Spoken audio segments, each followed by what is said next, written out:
You're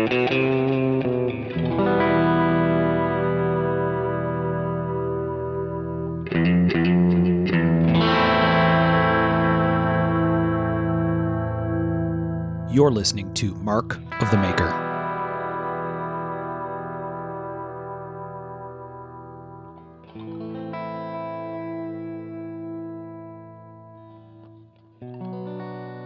Hey everybody, I'm Mark Steiner and you're listening to Mark of the Maker. This is episode 109 of the show, and this is going to be a picks episode, kind of on a topic as usual, but we'll get into that in just a second. To make sure we have everybody here, we have Mr. Tom Crine. Hey guys. We have Mr. Michael Birch. Here. I almost called you Maestro Michael Birch. Nice. Dude, that would have been awesome. Wouldn't that have been good? I'm Fitting. going to work on that for next time. Play the CNC like Amadeus. But I don't. Funeral dirge. Might be fitting. And then we have Mr. Sean Kendrick. Consider this your Google warning. Oh, yeah. Google warning. Oh, yeah. Yeah, people are going to need the Google machine for sure for this. And they might even need a couple of kind of cool books. Somebody was flexing his book collection when he was getting his research together for this one. Who? Sending us pictures. Hamburger Fucking Man. owl in here, you man. Who? Who?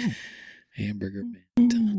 He also sent us pictures of a delicious looking hamburger and a little treat as well. So now I'm hungry. It's like, ooh, a brewery opened down the road. I don't even drink. I'm like, what? I invited you guys to come down and try it. He should have had a nice icy beer in his picture and then just poured it out. Mm-hmm. They don't have any beer yet. They're this is just a soft opening on the food. They're trying to get it squared away so that it's ready when the beer's ready. Oh, yes. You're eating preview food. Yeah, it's pretty good. Nice, I like it. All right, Tom, why don't you kick us off on taking care of some business up front? Sure. Going to give a shout out to our friend George over at American Medical Exchange. Just kidding. He did it again.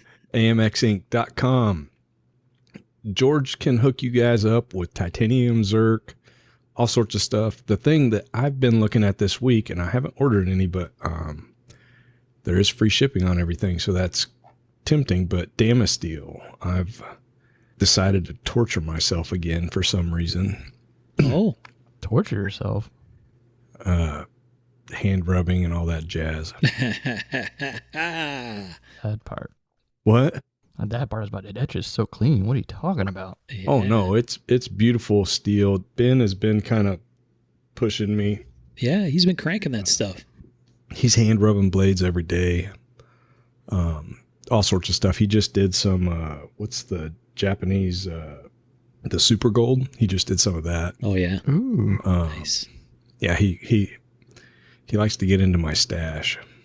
That was from Blade Show. I don't know, back when we had a table and they set up behind us there, Michael. Yeah. It's from a while back. But anyway. Anyways. Who are we talking about again? We got off on that whole torture thing. Damasteel. If you need Damasteel, George can hook you up. He's got all them robot parts too. Robot parts. Yeah. Yeah, you didn't see. He's got various EOD robots for fucking parts. Right. Where's that at on this site? Dude, it's all over Facebook. Seriously, go to the AMX Facebook page and check it out. He's got multiple robots. I could use robots. That sounds pretty cool. Oh, jeez. But yeah, great source for your high-end knife-making needs.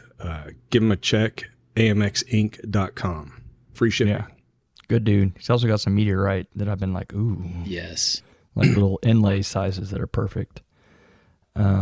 And we also want to thank Giant Mouse. You can find them at giantmouse.com. Our friends Jim Worth and Vox and Anzo, and they put together some fantastic production knives at pretty damn good price. They've been killing it for a while, and they want to support us, so we want you guys to support them, please. And it's not much work because killer stuff, man. Yep. And that's giantmouse.com. And last but certainly not least, I'd like to thank all the folks who support us at Patreon. You guys really help keep the lights on, you keep the mics moving, and we appreciate you immensely. Thank you so much. And if you guys would like to consider giving us a little bit of money every month to help keep things rolling. We'd certainly appreciate it. And you can do that by heading over to patreon.com and just searching for Mark of the Maker. It's easy peasy. And thank you guys so much.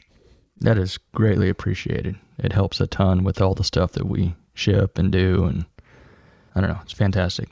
Yep, it really does. Thank you, guys. You guys rock. I'm going to go out on a limb and suggest that Tom probably had several report cards as a young man that said has difficulty staying on task. Just a hunch. I'm just going to say I was doing just fine until Michael kicked me off track. You should try not to talk about torture and one of our sponsors at the same time. It's a bad combo. It was torturing me, but yeah. They're saying Damascene, man, this stuff is so good and easy to work with. Yeah, it looks. So I forgot you don't hand rub. Right. Hence the torture part. Mm-hmm. Yeah. You are correct on your assumption, Mark. Right. Yes. Ben's over there hand rubbing knives, and Tom's just sits there muttering to himself, "How did I go wrong? What did I do wrong with you, boy?" Well, he kept doing it in my folder area, and I'm like, listen, dude, you're doing this every single day, and you're in my way. Right. Got a workbench back there. Get your ass back there and hand rub back there. Wow. Set him up, vice up, and put all my hand rubbing tools back there in stones, and he's good to go. We don't do that around here, boy. That's right. Exactly. Well, I got to keep working, Keep your hand rubbing heresy out of my space. Mm-hmm. Ugh. Too funny. It really is hard on your hands. Yeah. All right. Sean, I think this was your thing. This is a great suggestion. Why don't you explain to the kids at home what we're going to talk about tonight? Well, man, as is the case with so many of our episodes, this guy kind of evolved from the original concept. And the original concept was me just basically saying, man, I've had combat knives on the brain a lot lately. And from that, we've kind of transitioned into this will be our military knife episode. And to get us rolling on the topic, let's talk about the difference between a combat knife, a fighting knife, and why we need to discuss that. So, in my opinion, a combat knife and a fighting knife are two very different things. A fighting knife, in my opinion, should have a thinner blade. It should be double-edged no matter what. And you don't worry so much about thick stock or anything like that. Whereas a combat knife should be a jack of all trades. It should be kind of stout. It should be built to handle abuse and to do stuff that you would normally not do knife related or not, and it should be built to do non-knife related tasks, at least be able to handle some of them, because it is a tool first and foremost and a weapon secondary or maybe even third. Yeah, combat knives should do everything from open C rations to taking someone out, and a fighting knife is only hand to hand. Yeah, it's a very, preaching to the choir, man. It is a task-specific tool. Yeah.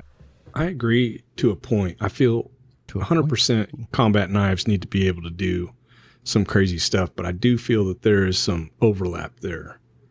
Like the Bowie is a great fighting knife. It would also probably work just fine as a combat knife. Well, a lot of combat knives are based on the Bowie, so it's hard for me to argue that. When I designed a combat knife for myself, or I went with 1/4-inch stock, and I didn't go with anything crazy. I went with a spear, drop spear point type blade, because like Michael said, you got to be able to open crates, ammo crates, all sorts of crap. You may not have the right tool. Mm-hmm. So yeah, jack of all trades, like you said, Sean. Yeah, hell, there was a ton of them that came with the band cutter. The bayonet line for quite a bit. The Soviets love that. I mean, it makes sense. One of my favorite fighting knives sayings is by Jason Knight, and this was just recently. He said it. He said it again, and he's like, "Fighting knives are made to combat knife maker poverty." Yeah, I really like that. Mm-hmm. He's like, they're for fighting poverty, Wow. which is true. I mean, All right. I thought it was pretty smart. Clever. Very clever. Well, Jason's a pretty sharp cat. He is. Mm-hmm. All right. So we have a rough definition. I think we're going to kind of hit on both and more as we go through this thing, right? Oh, most certainly. I've seen everybody's picks, and I'm really looking forward to the discussion here. All right. So we have, as usual, some categories, and then we're going to take turns going through these. So first category we had listed was favorite military knife. And I think Sean was going to start us out. Show us what it's all about, as it were. Yeah. Man, by and large, this is just a fantastic knife. It's one of my favorite military knives I've ever seen. And it's the model 1909 Bolo knife. And this was a U.S. Army issue knife, U.S. military issue knife. Obviously, they started issuing it in 1909. It was influenced by the Philippines, actually. And if you look at the picture I sent of this knife, you can see a lot of Barong/Philippine Bolo influence in it. They really learned a lot from the blade designs that they encountered during the Philippine incursion. Yeah. Yeah, And, for sure. Yeah, there's also a 1917 Bolo, but I much prefer the 1909. I think the lines on it are just much nicer. And it's I a like bigger the knife. 17 better. Oh, Oh, well. Me personally. Sorry, I was typing. I think we mentioned this before, but we find that there's a lot of fighting knives that emulate or are built around agricultural knives. Yeah. And I think they found that, like, if you can clear brush, you can clear people. I mean, Yep. pretty good correlation between the two. Yeah, right. And they're still doing that in Africa. I mean, Sure. the machete is a hell of a weapon. Yeah, for sure. well, I mean, man, the 1909 is basically kind of a machete. It's got a 13 3/4 inch blade on it. Yeah, it's a big old boy. Yeah, I mean, it's relatively thick at the spine. It's only ground on one side. It has like a single-sided Scandi grind on it. Oh, is that right? Yeah. Yeah, so does the 1917. I've always liked the 17 with that heavy weight. It's shorter, but it's got that fatter belly.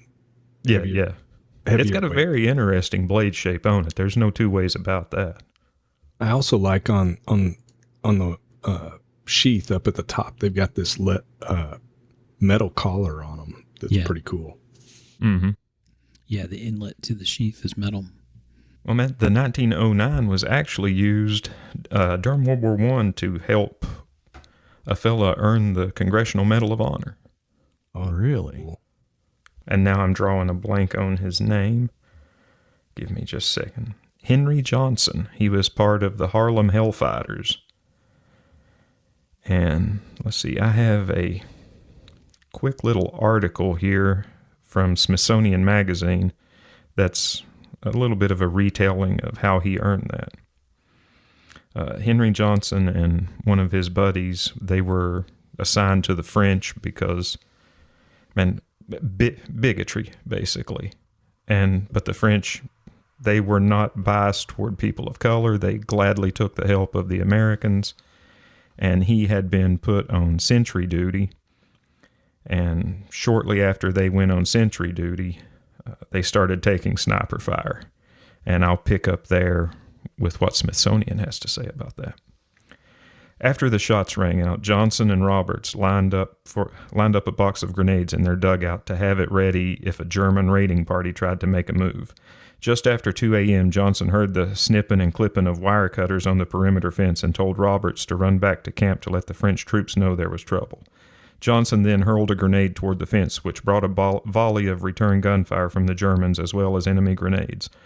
Roberts didn't get far before he decided to return to help Johnson fight, but he was hit with a grenade and wounded too badly in his arm and hip to do any fighting. Johnson had him lie in the trench and hand him grenades, which the Albany native threw at the Germans. But there were too many enemy soldiers and they advanced from every direction.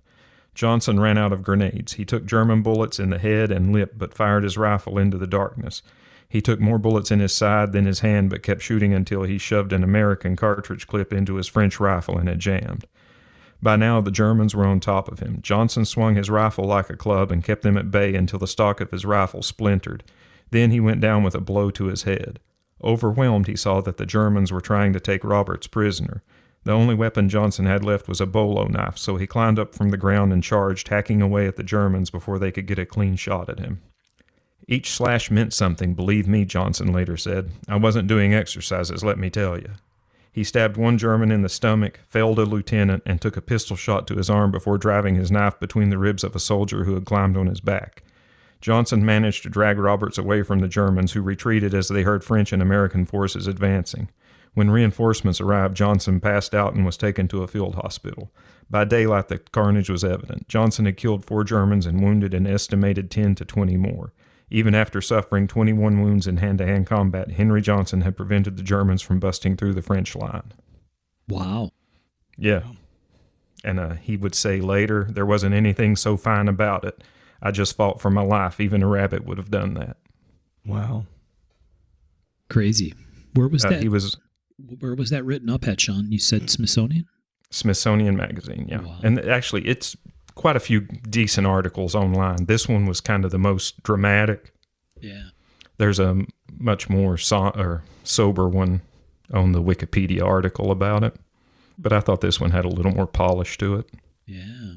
And he was awarded the Congressional Medal of Honor posthumously. But initially, he was given the Croix de Guerre, which is France's highest military honor. Oh, yeah.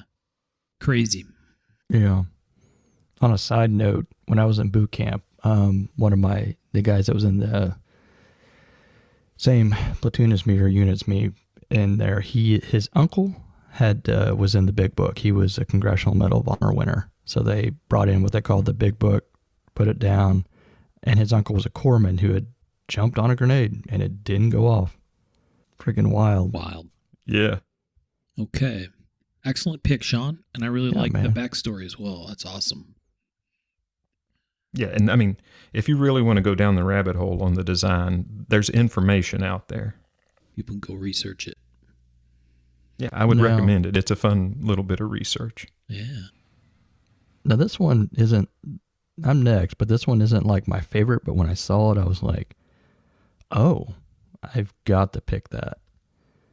And then what I sent to you is a reproduction, but it's the World War I Robbins of Dudley push dagger, and it is a hell of a funky push dagger.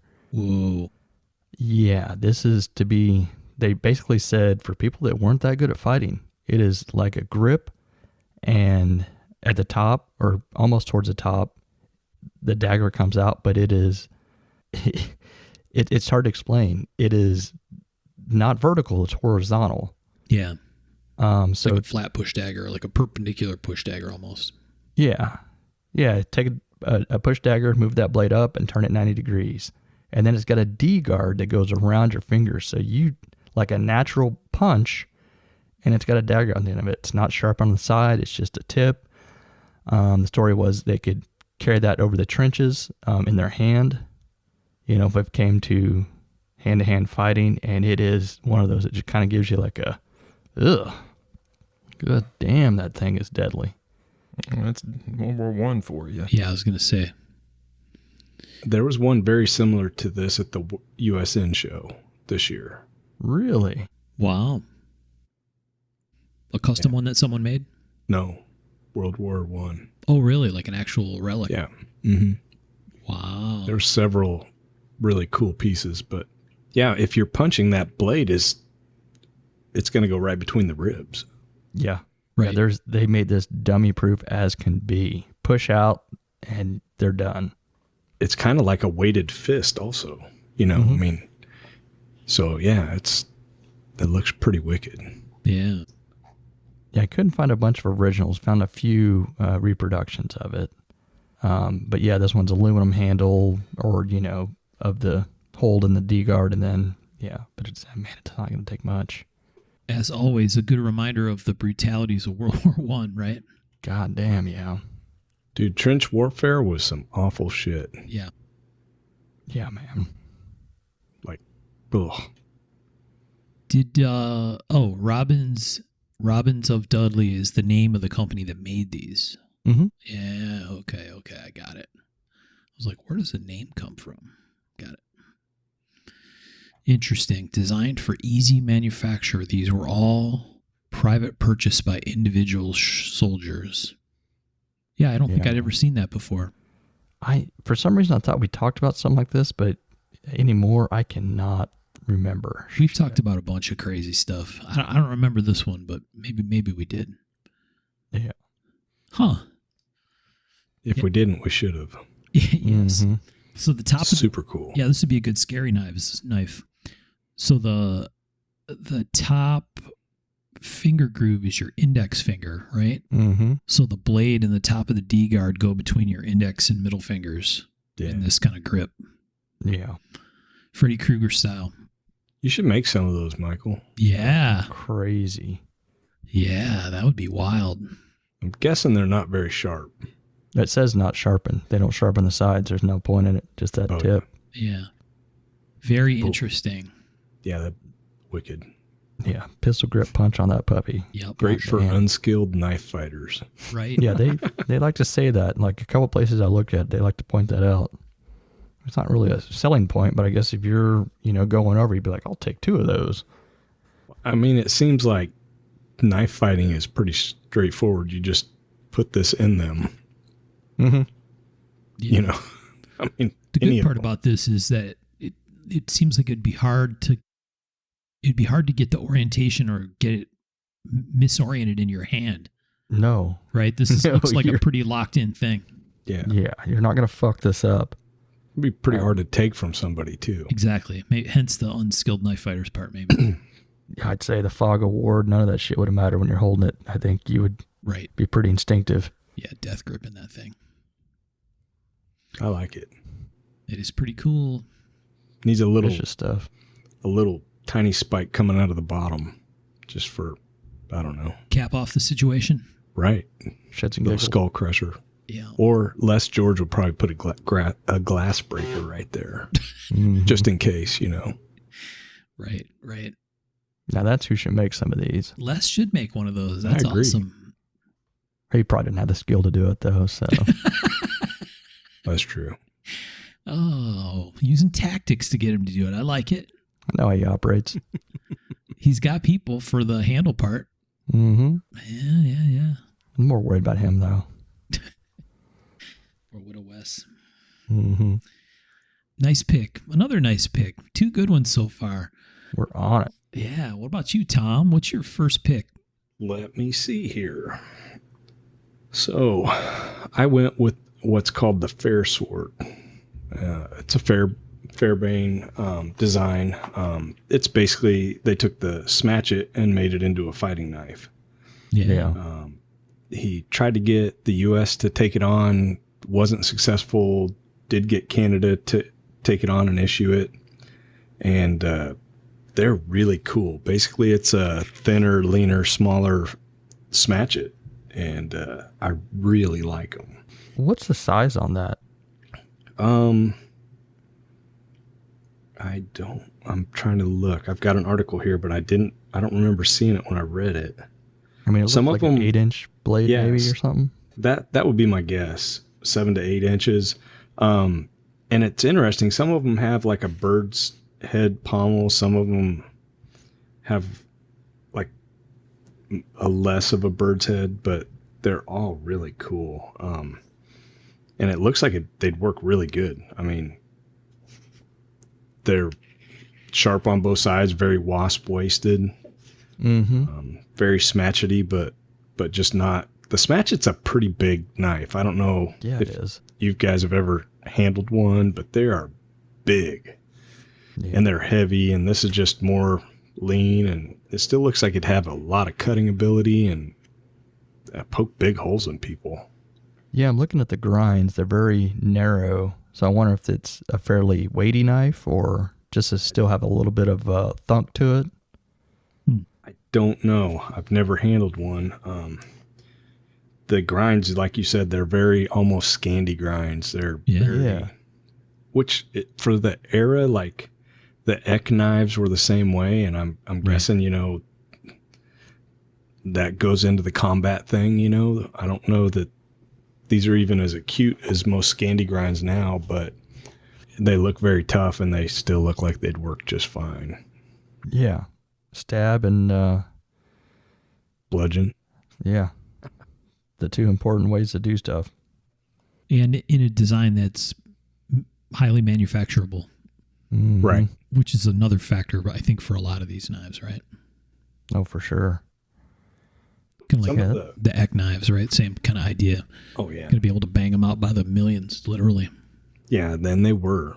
But this is not a really fancy finished piece. It's straight up combat knife. And just like most of the knives of that era, it would 100% get the job done. Like, they're not using anything fancy. It's got like an aluminum pommel and nothing fancy wood. And yeah, the guard's just basically stamped out. Yeah. Well, there's that little bit of a material shortage. Yeah. And I'm guessing you get this in your hand, you're going to know exactly what to do with it. Just like an Eck dagger. It's crazy. You get one of those in your hand and it's like, oh yeah, I understand what I'm supposed to do with this. You know, it's like an instinctive type thing. Yeah. I really like the design of this one and the concept of, basically being a smaller fighting Smatchet versus like, the Smatchet's more of a bolo machete type thing. Yeah. Yeah. Had you guys seen those before? I've seen versions of it, and I don't know. I've always wondered, like, the handles on these, they're all very similar, and they're all have the bayonet look, and I wonder if, like, they produced them to have the same feel, to have a familiar, like, feel to the soldiers. Like, this is the same kind of handle as your bayonets that you've been using or practicing with. Oh, yeah. Maybe. It's also that whole era, the knives were very similar in that era. Birds, even the sporting knives, a lot of them had that bird's pommel. But I'm wondering if that's where that came from. I wonder if it came from... Kind of looks like a Mauser bayonet, right? Yeah. But I don't know. It takes someone smarter than me to know that one. Pretty cool. Good pick, man. Thanks. What do you got, Mark? Yep, nice one, Tom. All right, so we're going in the way, way, way back machine for this one. So I'm sending you a link. So my pick for favorite military knife, this is, Oh, goddamn, dude. yeah, like I said, way, way, way back. So I picked what? Yeah, you went way back. I did. I went back to the Kopish. Hell yeah. Which is not the Kopis, Kopis. Apparently often confused, even though they're very different looking, right? The Kopis is more like a bolo, kukri looking type thing. This is the bronze sickle thing. This is the bronze sickle thing. That's exactly right. So the Kopish. This is a fighting weapon from the Bronze Age. So these are bronze, which is wild to think about, right? Mm-hmm. 2500 BC to 1300 BC, used by like Egyptian era type people, right? Originally believed to have been a farming tool, later became the standard weapon of the Egyptian army, ideal for slashing and thrusting. And so this thing is, like Tom described, for people I think will have seen this, at least some people will. Oh yeah. But maybe just, I don't know, some people might know the name, but basically this is like a blade forward kind of a design that, looks kind of like a flat sickle, a flattened out sickle, Opposite edges sharp. Right. Mm-hmm. With like a integral handle made out of bronze. Yeah, its origins can be traced back to Sumer in the 3rd millennium BC. So we're talking way, way, way, way back, thousands of years back. It sort of fell out of favor later on. There are actually like hieroglyphics and drawings in the pyramids and stuff of people, using these basically as a weapon. So yeah, it's an interesting piece. I think Yeah, like I said, around 1300 BC, these kind of fell out of favor and they moved on to other stuff. But I thought it was really interesting. There's a lot of conversation when I was looking up different information about this, that they really looked at this as a thrusting weapon too. You almost wouldn't think so, but it's got a nice point out on the end. But, Yeah. but I would think it'd be really heavy to thrust too. it seems like it. I saw some other stuff that actually talked about throwing them, which is interesting. Especially for a bronze weapon. Exactly, yeah. Of course, it's 5,000 years ago, so, it's a long time ago. I would very much like to handle one of these because I've always been intrigued by the design, but they look awkward as hell to me. Yeah, You know what I mean? seems like it. It's weird that this is the best design what must have been at the time, Egypt was a huge world power. Right. Yep. Yeah, but like look at that area and it says it came from agricultural. Flip that edge on the other side and you can very much see how that could be a weeding Sure. type of implement. Yep. But during the Bronze Age, would they be using stuff like this? It's like that's a lot of money probably, or What else would you use? Right. They have, yeah, I don't know. Going back to like Globeki Tepe, they have saber type things on pottery and things like that. So they're made of something. Interesting in the write-up, it says it lacked guards on the hilt and served efficiently in its time given the type of defensive weapons it faced. So that's kind of the other part of this, right? If you're going to fight someone else and they don't have stuff like this, it's pretty imposing. Oh yeah. Pretty imposing thing to start getting swung your direction, right? It said its value lay in the mass that it used when cutting, rather than by the edge. So it was kind of like a brute force edge weapon.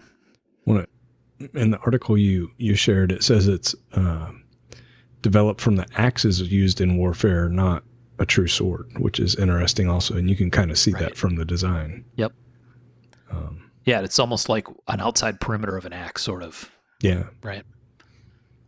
An interesting aside. Do you guys know Alan Newberry? Yeah, he was working. He came on by one the or shop. something. What's that? He's working on hammering a bronze piece. Well, he brought it by this week. That's what's Oh, wow. kind of crazy. He came by Monday just to hang out, and he brought that bronze piece that he cast and ground and hammered and everything. And Wow. very interesting, very much to scale, and the handle was tiny, like it was historically correct, Yeah. but it was really weirdly small. But the sword felt great. It was really kind of a crazy thing. I mean, you could definitely chop some people up with it. Right. So the second link I sent, you know who has handled one of these before? Probably Rachel. Our friend Dr. Rachel Parikh. So she and I were talking watches recently, She's so lucky. and I said, "Hey Rachel, I'm picking this Kapish as my knife, and I know that's not necessarily your direct area of research, but can you think of a good example?" And she said, "Oh yeah, hold on." And so she sent me this link That of is a so Kapish. cool. Wow. That thing awesome. Yeah. Bone in there? What is that? I don't know. It almost looks like it, doesn't it? Bone I handle. love the lines that are in the blade that are like, those got to be hammered in, right? They can't. Yeah. I'm thinking they don't have that much detail in the casting. I don't know. I don't know. There's a lot of it in there, right? Yeah. There's a whole like series fine of lines. lines. It makes me Yeah. think they're cast in. That's ivory on the grip. Oh yeah, ivory inlay and grip. You're right, Sean. A big Yeah. crazy amount of detail to cast. I don't Right. know. Very cool though. This one's at the Royal Ontario Museum in Toronto. So I'll share the link for this in the group once we get There's no price listed, so that's kind of bullshit. It does not appear to be currently available. This ain't eBay, motherfuckers. That's right. It was purchased from John Gordon Ross on West 57th in New York. It's kind of interesting because there's a lot of shit that's illegal in New York these days, right? But all this crazy military and arms and armor relics Raiders came of out the of Lost Ark stuff. exactly came out of collections in New York City, which is really interesting. So I thought that was kind of funny. I also thought I had seen something like this recently as well, and so I just sent you another link. And this, Oh yeah, I saw this. This was a crazy piece. Yeah, there's another one made in much more recent history by Tom's man Liam Hoffman and Alex Steele did a collab together. Oh yeah. And so this is a beautiful Caleb Royer photo of a Kapish that they made with some fantastic Damascus. Damn. Isn't that thing crazy looking? Yeah, I remember seeing that, and good Lord. In one of the pieces of info where I read about this, they said one of the hardest parts about this was grinding it, as you can imagine. Oh, yeah. No shit. Yeah. So, Yeah. Oddly enough, I was watching a show last night, and, the rich guy had a version of this in his hand, and I was trying to think of what the Oh, really? damn name of it was. Huh. It was weird. He had a Kapish in his hand. Yeah, he was like, he picked it up and was like carrying it, and I was like, what is the name of that damn sword? Interesting. Couldn't What think was of the it. show? Also, House of Usher. Ah. Well, is that Also, good? it's fine. I like Mike Flanagan stuff quite a bit, but it's taken a long time to get there. There's several books based around that, and several of them are pretty good. Yeah, this was, oh shit, what was his name? Poe. Right. It's Poe did the poem originally, but there's several books based around that. They're really good. Well, this show needs to get to it. Also, I was wrong. Globeki Tepe was not pottery. It's pre-pottery Neolithic. I don't want to get in trouble Oh, boy. from you-know-who. Yeah. Rachel. Don't get your shit wrong. Oh, God. Yeah. Very cool. She would be very sweet about it, though. She'd say, well, actually, Michael. Actually, you're really dumb. She wouldn't call you dumb. To my face. She might think it. Oh, yeah. Pretty sure she does. Oh, yeah. I do my best, but I'm not impressing anyone. I don't. No. We're not in the impressing good, people though. category. So yeah, the Kapish. There you go. Very Take it cool. way back to the Bronze Age. I'm like, man, you know what? No kidding. Yeah. He said Let's no, go. no U.S. bayonets, and Mark went, oh, no. No. Yeah, I man. know this isn't a bayonet, but Put a little 103 octane in the time machine. Let's go. It would be, what would you put on it? What bayonet? What, Yeah, pretty right. weird. Right. Too funny. I'm distracted because I have the Randall Knives buy sell trade group up, and there's a 18 7.5 inch attack survival with the compass and the whole deal. Son of a biscuit. I don't think I have an 18. they're really cool. Yeah, I know. Some of those prices have been pretty tasty lately. They have Dude, been. This one's right? $850. I mean, it's tricked out, but everywhere. it's $850. I might have just pulled up it. Hey, don't go diving in there, pal. Your turn is coming up. You might want to focus ahead.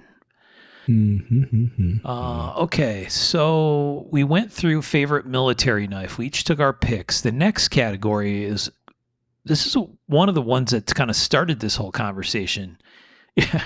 Our episodes, like Sean said, they tend to evolve. It's like, let's do an episode about this, and then it basically turns into a Black Mirror episode, and then we come up with what we're actually going to talk about. So, the next category is favorite bayonet. And when I saw this, I'm like, favorite bayonet? Really? And then you start digging into how many different types Oh my gosh, right? of bayonets there are. And it's like, holy shit, there's tons of them. Oh yeah. So, I got a whole book on it. yeah, I was not prepared. So I didn't expect the depth of information, or the breadth of information is probably a better way to say it. Although it's surprising, maybe not surprising. Why don't you explain to folks the book that you have, Tom? Because I'd never seen that one before. So it's the military knife and bayonet, and it's got a lot of combat military knives in here, but it does have a huge array of bayonets, and it goes all the way back. You know, it seems like as soon as firearms were made, people were whittling round handles to put on knives to shove in the barrel, because especially back then, you got one shot and then you got nothing. But if you had a plug bayonet, you had a pretty good spear and could do some work. But this knife book is by Homer Brett, and it's all color photos. It's written in, I believe, Japanese and English. I don't know. I can't read that, but I think that's what it is. Yes, But I think so. Beautiful color pictures all the way through. Really Yeah. cool. And so much history. I found a knife that I have in here, which is kind of cool. Well, that's nice. I've got it's a pretty interesting knife. It's the German Red Cross knife. It's I guess a Nazi era dagger, but I've got the sheath and everything. My dad got it somewhere, and the problem is that knife was designed with a flat tip on it, and some chucklehead ground it to a point. So Oh, otherwise, it's almost mint everything except for that tip where somebody ground a tip onto the flat part. yeah. Oh man, Pretty Lord neat save us piece. from dudes with bench grinders. Yeah, that's rough. Yeah, I identify as that guy sometimes, but I try not to. We've all been there maybe at one point or another, but you try not to too often, right? Yeah. Okay. So I'm going to go out on a limb and guess that's not your pick. So Oh, no, it's let's not talk my about turn. what is your pick. Oh, no, I'm sorry. It's Sean's turn. It's not Sean's turn. his turn. Yeah, my bad. All right. Sean's the first one up for favorite bayonet. All right, and Tom specified that it had to be a foreign bayonet. He did. That's true. Not U.S. was Tom's input. I have that exact bayonet, Sean. Dude, I think a lot of us do, but it's From- a classic bayonet. And Battlefield Drop Afghanistan. oh, nice. And the bayonet Tom is referring to is the AKM Type 2 bayonet. And that is pretty much your standard. It's probably the most common AK bayonet you're going to see out there. Bakelite handle, metal butt cap, bakelite sheath. At the end of the sheath, you have the wire cutter attachment dealio that works with the knife to become a wire cutter. And just a really classic design. Yeah. And when you actually get one in hand, man, they are an odd bird. Yeah, With the way the grinds are put on them. And Yeah. I mean, because it's a chisel grind with a secondary bevel, but then on the flat side out toward the tip, they're kind of have a little bit of a convex grind just out toward the tip. And then the sawback is ground on one side, but it's on the opposite side that the chisel grind is ground on. And man, they're just an odd bird. I don't really get some of the thinking that went into it. I'm sure that there's reason, but I think they I have don't to be see what the fuck it is. They have to be flat on the backside for the wire cutter to work. Yeah. Yeah, well, yeah, makes sense. So But that's also mass part of produced. it. I mean, these had to be made in the tons. Yeah, and I don't know the story about Bakelite, but we need to be making that shit some more because I love it. Mhm. Yeah. I mean, Same. it's such a cool handle, and like the sheath is made out of Bakelite. It's like, I don't know. I love those Bakelite mags for the AK. They're all beautiful, man. I really to the like it. choir, buddy. We need to develop this again, Sean. Yeah. Couldn't agree more. And I sent you guys a link to a pretty good little bayonet resource. It's Yeah, that's pretty cool. worldbayonets.com. Well, I could have used that earlier today. Yeah, pretty nice little resource. Yeah. Have you Yeah, guys that's- used wire cutters before, like on a knife? No. They're Well, dude, I tried once. Yeah, they work pretty good. I never used They- it on these, but I had some cheap Army surplus some knife, and I was like, huh. I mean, I was cutting like baling wire and shit, but I was like, They that work worked good. pretty good.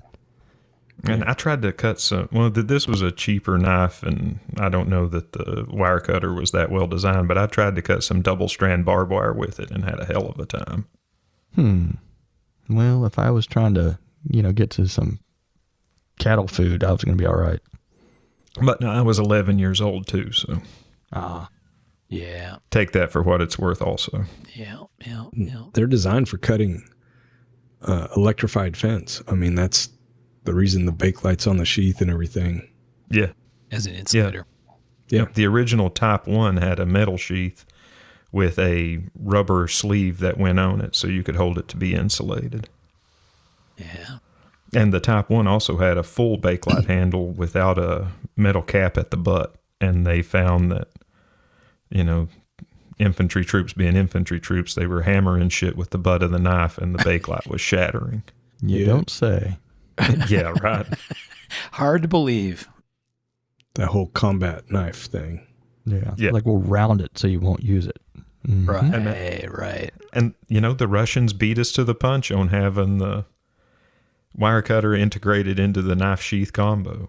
Mhm. Oh, I remember in the quite a 80s bit. when the U.S. was like, starting to issue the new model bayonet, and it had the wire clipper on it. And that there was a general somewhere like, well, the goddamn Russians have a wire clipper on their bayonet, so why the fuck don't we? There you go. Yeah, that was actually a pretty neat time when they were doing those tests. I mean, was it Eckhorn or somebody that was doing a lot of the prototyping and stuff? And there was some pretty cool stuff coming out of Germany. Do you guys remember that? Oh, I was picked in yeah, that corner. absolutely. Yeah, really cool stuff. That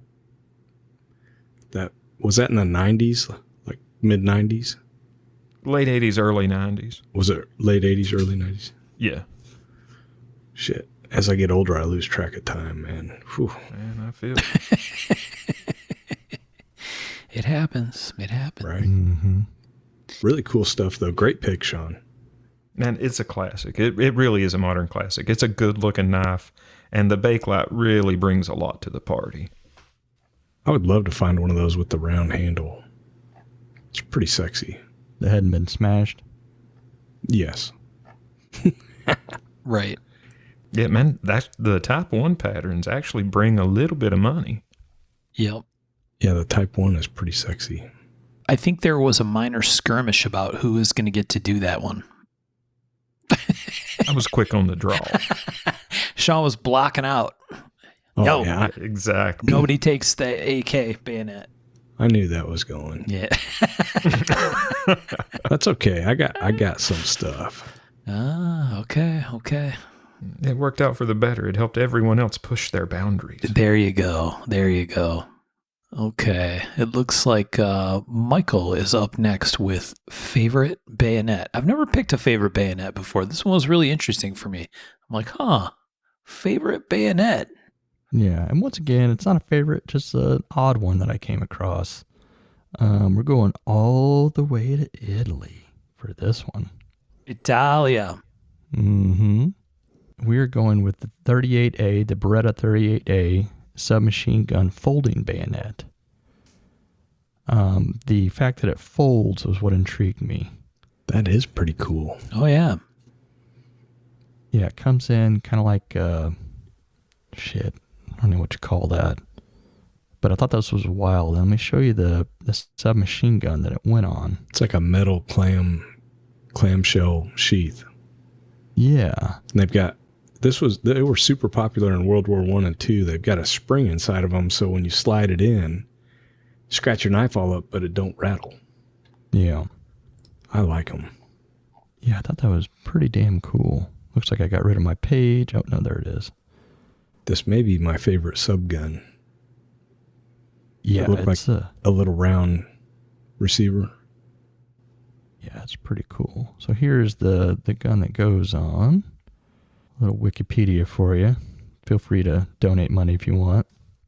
So the gun is All right, I know that gun. a submachine gun that was the Royal Italian Army. They introduced in 1938 and used in World War II. See, that's an angle I didn't even think of when picking a bayonet. I should have gone that direction. Pick a cool gun Yeah. and then take the bayonet that's hooked to that cool gun. I should have done that. Well, it happened to be a cool gun because I saw the bayonet first. And I was like, Oh, folding okay. bayonet. And I was like, that's intriguing. Yeah, no Why do you doubt. think they made it folding? Yeah, what's up with that? I don't really know. I guess, being a submachine gun, everything needed to be in a small package. And maybe, I don't know. It seems like this was used a lot for their military police. So maybe bayonet wasn't quite as, needed. So that it'll fold up and store away. I don't quite know. I looked it up and I'm reading about it right now. Oh, what do you got? What do In you his got? fancy book. So there was actually a couple different design models. So that one is for the model 1938 rifle, like you're talking about. And there's two different patterns with the different blade shapes, the grooves, Interesting. and then the other one was also for the subgun. Well, the first one was for the rifle, 1938 rifle, and then the other one's for the subgun. Locking lever to secure to the rifle on the left is a later design with this more traditional press button. So that sheath doesn't go on with it folded. The sheath goes on with it open. It looks like the sheath's as long as the blade up to the latch. Yeah, Yeah. it's like, I don't understand. The sheath looks like you would put it in with it open, Yeah, right. but it also looks like if you folded it up, it's like, remember Alan just made some of those folding, they're folding fixed blades. So like you fold it up and it fits in the little sheath and you pull it out and it's a big fighter. Oh, yeah. But Yeah. the sheath looks small. It does. big. Yeah. It does seem big, yeah. That's what I was thinking of when I was trying to explain that. I forgot that he had done that.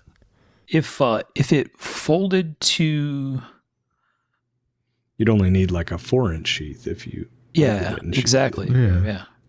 And maybe there was other sheaths that were available. Yeah, could be. Super cool, like steampunky. Is that the right word? Almost? Kind of, yeah. Yeah, I see Yeah. where you're coming from with that. Yeah, very It's got like interesting. some mechanism stuff and some hardware, and like one of them has a lot of brass on it. Yeah, I think they're cool. I wonder, yeah, it'd be interesting to know more about that. It had to have like a vest or something that it went into that needed it to be small. Right. I don't quite know. Yeah, I don't know. It's Interesting stuff. interesting. Like this is a part of the knife industry world that a lot of people collect, and don't know much about. No. And the good thing is someone hopefully knows and like our Facebook group or something can explain the purpose. Yeah, that'd be interesting. Yeah, if somebody has some history, that'd be good. Because we want to know. We want to know. And even his fancy books wouldn't let him know. That's right. Shows them, but that's it. Okay. Yeah. Well, we'll keep going because we got to keep rolling. So let's talk about what's next. Sean, Michael, Tom. I guess that's me. Isn't that Tom's? Oh, no, yours was the folding. Tom's doing I'm his. sending it right now. Oh, okay. So I went with a pretty cool dagger. It has a very Soviet bloc type feel to it, but different. It's East German dagger, and that one wasn't the bayonet. That's actually a fighting knife that I found that reminded me of the bayonet. I sent the wrong one. The bayonet is actually this one. I didn't realize that when I sent it to you, Sean, that it wasn't a bayonet until later, but I just sent the other one. And this one's, I thought was kind of cool. This is a Hungarian bayonet. That is And a it's fucking piece. Kind of cool because it has like a cruciform blade. Yeah. So like it has these ridges on both sides that are reinforce it. So pretty good sized bayonet.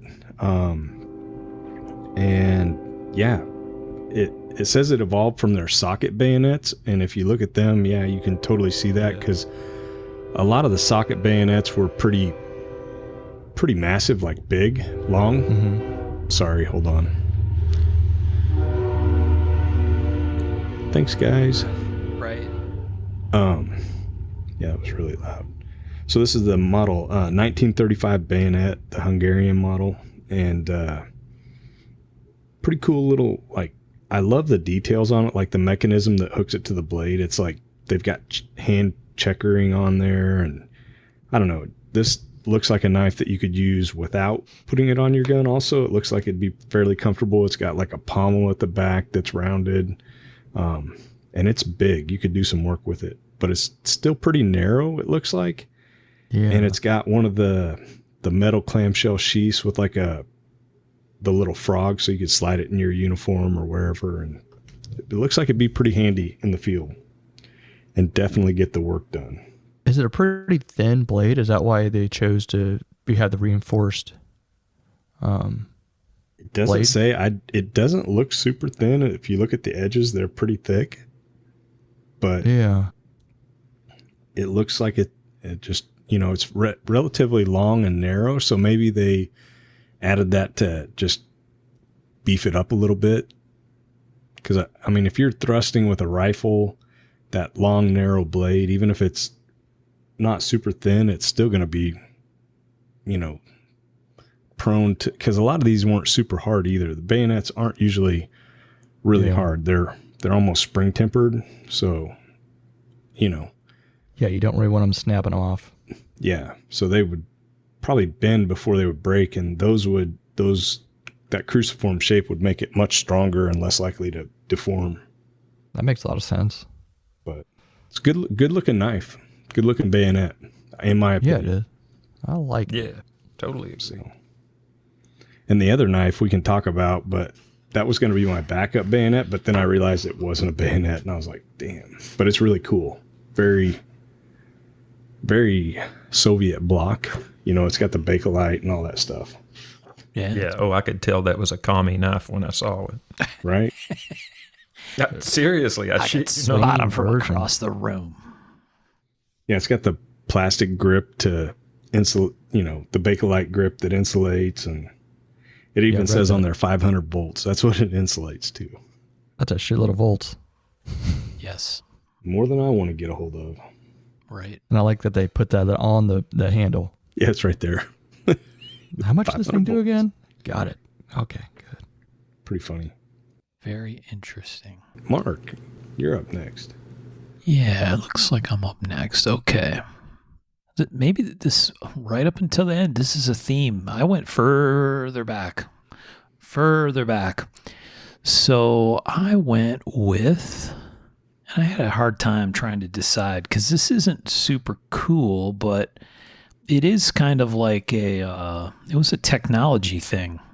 So what I went with, you know what drove this? Pop culture drove this.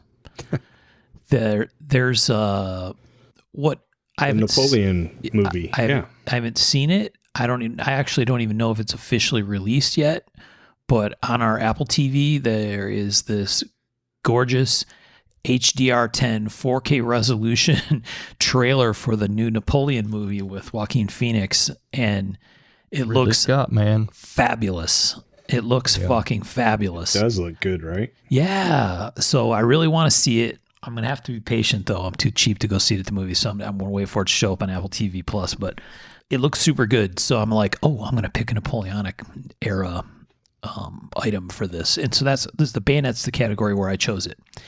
This is the French infantry Napoleonic socket bayonet. So this is, I've seen socket bayonets at gun shows and stuff, right? But this is pretty far back. This was introduced in 1800. And this is what I thought was really interesting is when I was reading about this, I found a website that had a really nice chronological history on at least some amount of bayonets. And bayonets prior to the socket bayonet actually had a spud that slid into the barrel. So, Right. So your bayonet was your gun was basically a spear. You couldn't fire it without it blowing up if you had the bayonet fixed.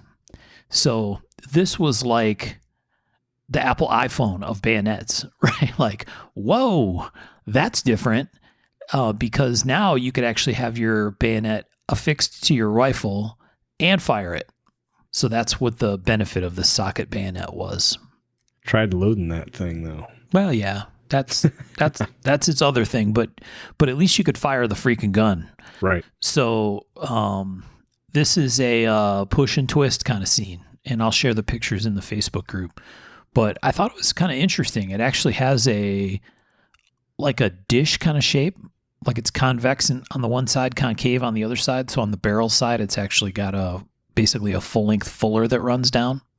Oh, yeah. And maybe that was partially to help with the charging rod and stuff. I don't know. But this one that I picked was and I was really surprised that they had these M designations. The M1777 ANIX socket bayonet. So this is basically the ninth year following the French Revolution. There's a captive locking ring. You put it onto the barrel of the gun or the musket and twist it. And Bob's your uncle. You're back in business with a bayonet. This was interesting. Fun fact. Napoleon, one of his things was to modernize the military. So adopting these socket bayonets was part of that modernization of the military by Napoleon and his military leaders. They described in this era, or maybe later on as well, they described the bayonet as the weapon of the brave. Oh, yeah. Right? Like, you're going to use this, you're going to be up close and personal. So, but another interesting fact that I came across was that they said less than 2% of wounds treated were caused by bayonets. Huh. Like, getting jacked up by a bayonet wasn't actually that common. They said having this type of bayonet fixed to the musket was actually more of a weapon of fear and intimidation. It encouraged the enemy to flee, which is I can see that. interesting, right? Yeah. Of course, getting hit with like a 10-pound ball is also... Sure. But yeah, I read that. Nobody in wants a to couple get different stabbed. places. No, Nope. stabbing's no fun. Mm-mm. Definitely not any fun. So, yeah, the socket bayonet. That's cool. Very cool. And I want to see that movie, but in that trailer, they show the pyramid doing something, and I'm a little scared about Oh, he's blasting the pyramids, yeah. he never did. Never happened. Well, I mean, Hold on. actually, You're today saying movies aren't real? But I mean, come on, Ridley Scott. That's true. today on Twitter, somebody actually gave Ridley shit over the historical accuracy of the movie, and his reply was simply, "Get a fucking life." Yeah. He's like 84 or something. He's getting up there, man. It's a movie. Yeah. I know, but some of that stuff just like frustrates you. Oh, yeah. Yeah. I'll watch it anyway. Oh, I'll still watch it, but by I kind God, of want to see it on IMAX. Yeah. It appears to be beautifully made. Yeah, I mean, it seems like that would be the place to see it. Yeah. Yep. That last one, the one where they had Ben Affleck with the like blonde hair, was oddly a fantastic movie. What? Ben Affleck with blonde hair? Yeah. Back that one up. It was the Ridley Scott movie set in I don't remember what it was, but it had Matt Damon and Ben Affleck, and it was about the woman who claimed that someone raped her, and he said it didn't, and The Last Duel was the name of it. I haven't seen that. It was It was Okay, good. I know the one you're talking about. Has Kylo Ren in it too. Adam Driver. Yes. Yeah. I was like, this is going to be shit, and I was like, oh. Right. And I remember you telling me that it was pretty legit. Yeah. I still haven't seen it, but Interesting. I do have a backup pick if anyone else has backup So picks. do I. Go for it. Okay, so you talked about how the blade would sometimes be in the way of the muzzle loading. Yep. So one thing I came across, which is oddly used by a ton of French rifles, is a Yataghan bayonet. Biscuit, I picked that same backup. Really? Oh, did you really? I did. I thought this was super interesting, and the only reason I can come across that they said was so the curve would curve a little bit away from the muzzle loader barrel, so you wouldn't stab yourself when you were reloading. And I guess up to 1885 maybe they were used, and then obviously the change into modern weaponry kind of made this go away because you really don't need a curve unless you're need it out of your way. Yeah. So I thought that was super interesting, and yet again we've talked about this before. It kind of curves down, and it was what was the original? Oh, where was it from? Indian? Was it Indian, or where was it that it originally come from? Russia, I thought. No, I don't remember. The bloc countries. I mean, there was a lot of cross-pollination on that guy, too. Yes. Yeah. Like, it got kicked around and evolved here and there. But a very odd shape for... It's big long recurve. Yeah. Yeah, big long recurve bayonet. Thin recurve. Mm-hmm. Yep, I had the same one as my backup. And pretty crazy. And part of it was because I really liked the Yataghan shape. Mm-hmm. I actually this is a little bit different one, I guess, because yours has an S guard, and I ended up picking this one because it has this blade breaker hook guard, which I thought was kind of cool, almost like a blade catcher. The lower quillion's a blade breaker. I thought that was pretty cool. So very similar design, but man, can you imagine this thing hanging off the end of a musket? Jesus. How long is 20, that? 20 feet long to begin with. Exactly. Yeah, it's wild. Absolutely wild to me. I think like this is an unwieldy beast of a thing to be cranking around, right? Oh, wow. They said, and on this thing you sent, the French wars during the useful lifespan of this bayonet were, and it says up to World War I early. Yeah. Isn't that crazy? Jeez. So when I was reading about this, so this is a bayonet. It's a Yataghan, a thin, long Yataghan bayonet. So it's this big, long recurve on the end of a musket kind of thing. The French model 1866 Chassepot, and I did look up how to say that, the Chassepot. And so it says this was the most copied of all the sword bayonets.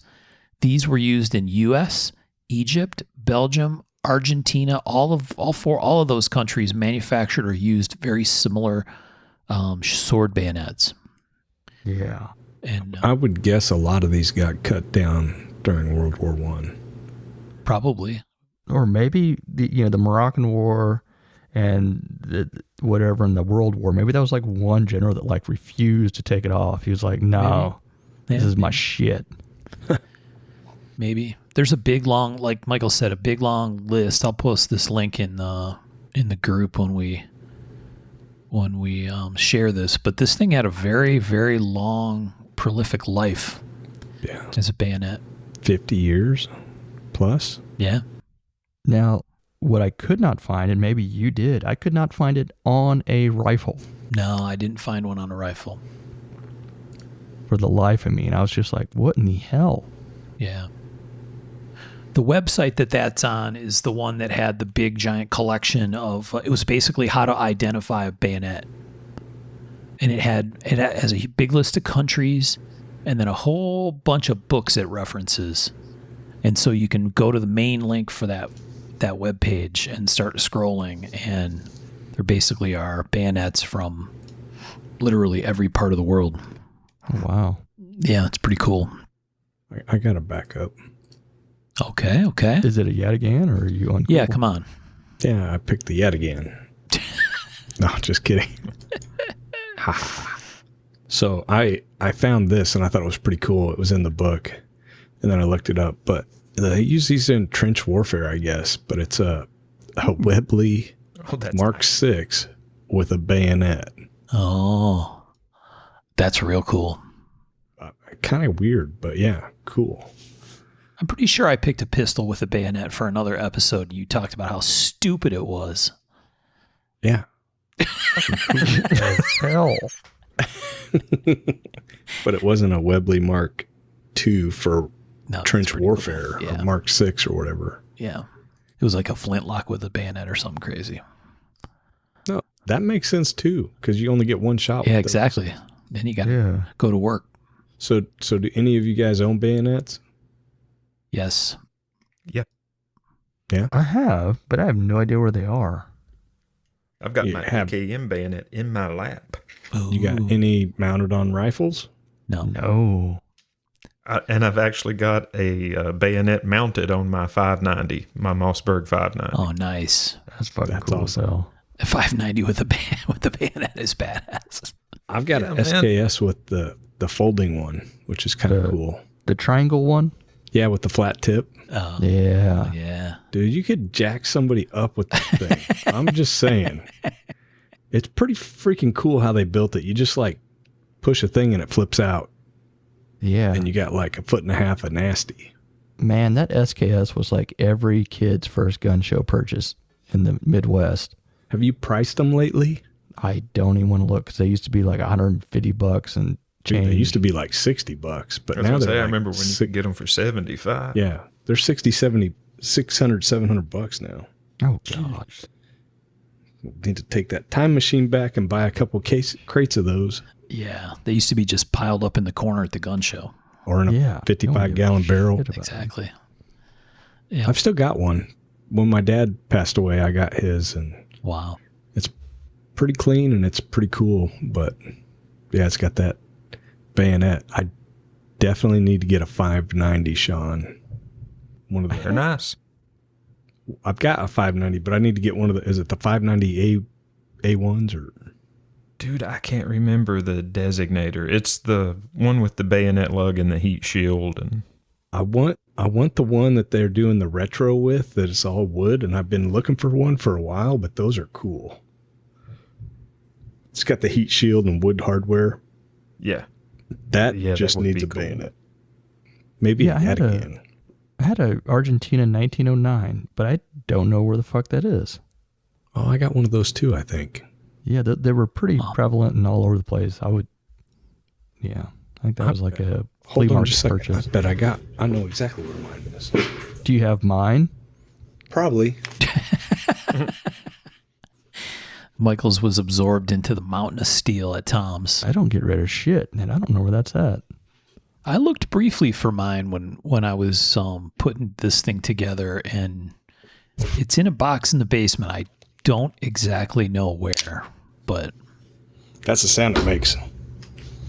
yeah, Was that your Yeah. SKS? nice. No, this was the Argentine. Mm. This so we were when I was a kid, we used to go. What is this? A garden thing? Oh, that's That's what it another looks like, backup a garden I had. tool. Sorry. Why don't you explain the garden implement? Oh yeah, So- that bayonet's awesome. So that's actually a US bayonet. That's the same, like you were talking about, Really? French yeah, socket bayonet. But Yeah. it's called a trowel, and they're It literally looks like a trowel. really cool, dude. Talk about putting like a 3 or 4 inch hole in somebody. God damn. Yeah. They're pretty badass. Wow. But Distinctive U.S. model 1869 trowel bayonet. yeah, Designed by Colonel Rice of the U.S. Army. talk about digging in and stuff. Seems like a great like entrenching tool. Put big holes in people. It has a hinged cover that rotates up to protect the rifle's muzzle when digging. Wow. So you Huh. leave it hooked to the rifle. Yeah. Use the rifle like a Yeah. shovel?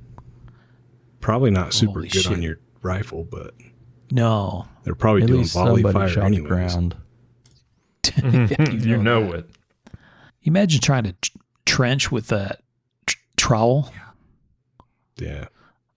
That would actually be worse than an entrenching tool, which is maybe this makes it the second worst thing to actually try to dig a hole with. Crazy. Did you see I sent you guys a bunch of the Robbins Dudley knife stuff out of the book? Yeah. Yeah, there's some wicked cool shit there. So when I was a kid, we used to go on a fishing trip. My grandfather was friends with this Canadian guy who ran a fly-in fishing thing, right? Where you drive somewhere, you get on the plane flies you back to a cabin, drops you off for the week, Oh, that's cool. checks on you once maybe, and flies you back out. And the guy that ran the fly-in, you could also go there and either bring or rent boats. And you basically, the same spot where the plane was, he had a boathouse. And so we would rent these big steel flat bottom boats with an outboard. And basically you take all your shit for the week, load them into these boats, and then take a 1 hour boat ride to an island where he and his family lived. And they had a whole bunch of reasonably decent, improved kind of cottages. Mm-hmm. And so we would go stay in the cottage and then, fish every day, pike and walleye. Yeah. And so we would go do that every summer with my grandfather and grandmother and my family. And so we did that for a whole bunch of years. And one time we went, and how did we do this? We must have pulled a canoe behind us, and you would get to a certain spot through this very long chain of lakes. It took a long, long time to get kind of to this certain spot I'm talking about.